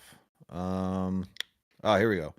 We got Omega Rex 73 with the $10 super chat. He said, "Talk that talk, JD. Call Tibbs to your office, close the blinds on him, and say it with your chest." Great takes, JD. Yo, Brunson might have to incorporate a coaching mindset into his game. we got another super chat from Omega Rex. A $20 super chat said, "Brunson has to decide that the Harden ISO ball circa 2017 isn't sustainable. Brunson might have to have the squad watch the 2013-2014 Spurs game 1. No reason why the captain can't get 120 point out of this team every night." Shout out to Chuck. Throw a hashtag PE in the chat with the donated the $10 super chat. Said missed shots and missed rebounds, and the price we pay is hostile territory. On Thursday, sleeping at the engine 3/4 of the game. Pistons ain't all young, and we laughed at Paul Reed last playoff too. Shout out to Chuck. We got the $5 super chat from OW. Said Tibbs not using Mitchell right. He's talking about Mitchell Robinson. Hart was in foul trouble last game, so Tibbs was forced to use Mitchell. He needs to make better adjustments. All right. What else we got? Direct on target. Shout out to you for being a franchise channel member or becoming a franchise channel member, I should say. Mike, shout out to you for being a franchise channel member for 2 months. He said, "Oh, it's just sad because it shouldn't be this hard. Knicks ain't as good as Celtics, but they're way better than Detroit. Coach is just holding them back." He's upset at Tom Thibodeau. $5 super chat from Boxing Fan 189 says, "We do not have a point guard. JB does not facilitate the ball. He's a great scorer, but no point guard. Start Delon Wright, move JB to shooting guard, have Hart come off the bench." He's a point guard, man. Tonight was just not his night. Hey, he again, the one thing about Brunson when he has these bad games, he said in the post game press conference, he's got to be better. We know he'll bounce back. We know he'll bounce back in game 3, man. He never has 2 bad games in a row. Yeah. He says he's got to be better. He said it's on me to make sure I set the table. What's the Cap said tonight? We got the Art Man, formerly known ... Name too long. Shout out to you for being a franchise channel. Gave us $5. Said that missed third free throw by Brunson made the Schroeder 3 hurt even more. It would have been a 2-point game. Mikal got a great shot, just missed. Yeah. All right. Sure. We got Steven Santiago. Shout out for the $10 super chat. Said Leon did not put in all this work to die on Tibbs' hill. Let's be patient just a tad longer. We all realized early on this was not the season. We see this movie before in Chi-Town. All right. C-Mac, the cable guy, with the $5 super chat, says Mitch needs to take it into the streets and sub himself in.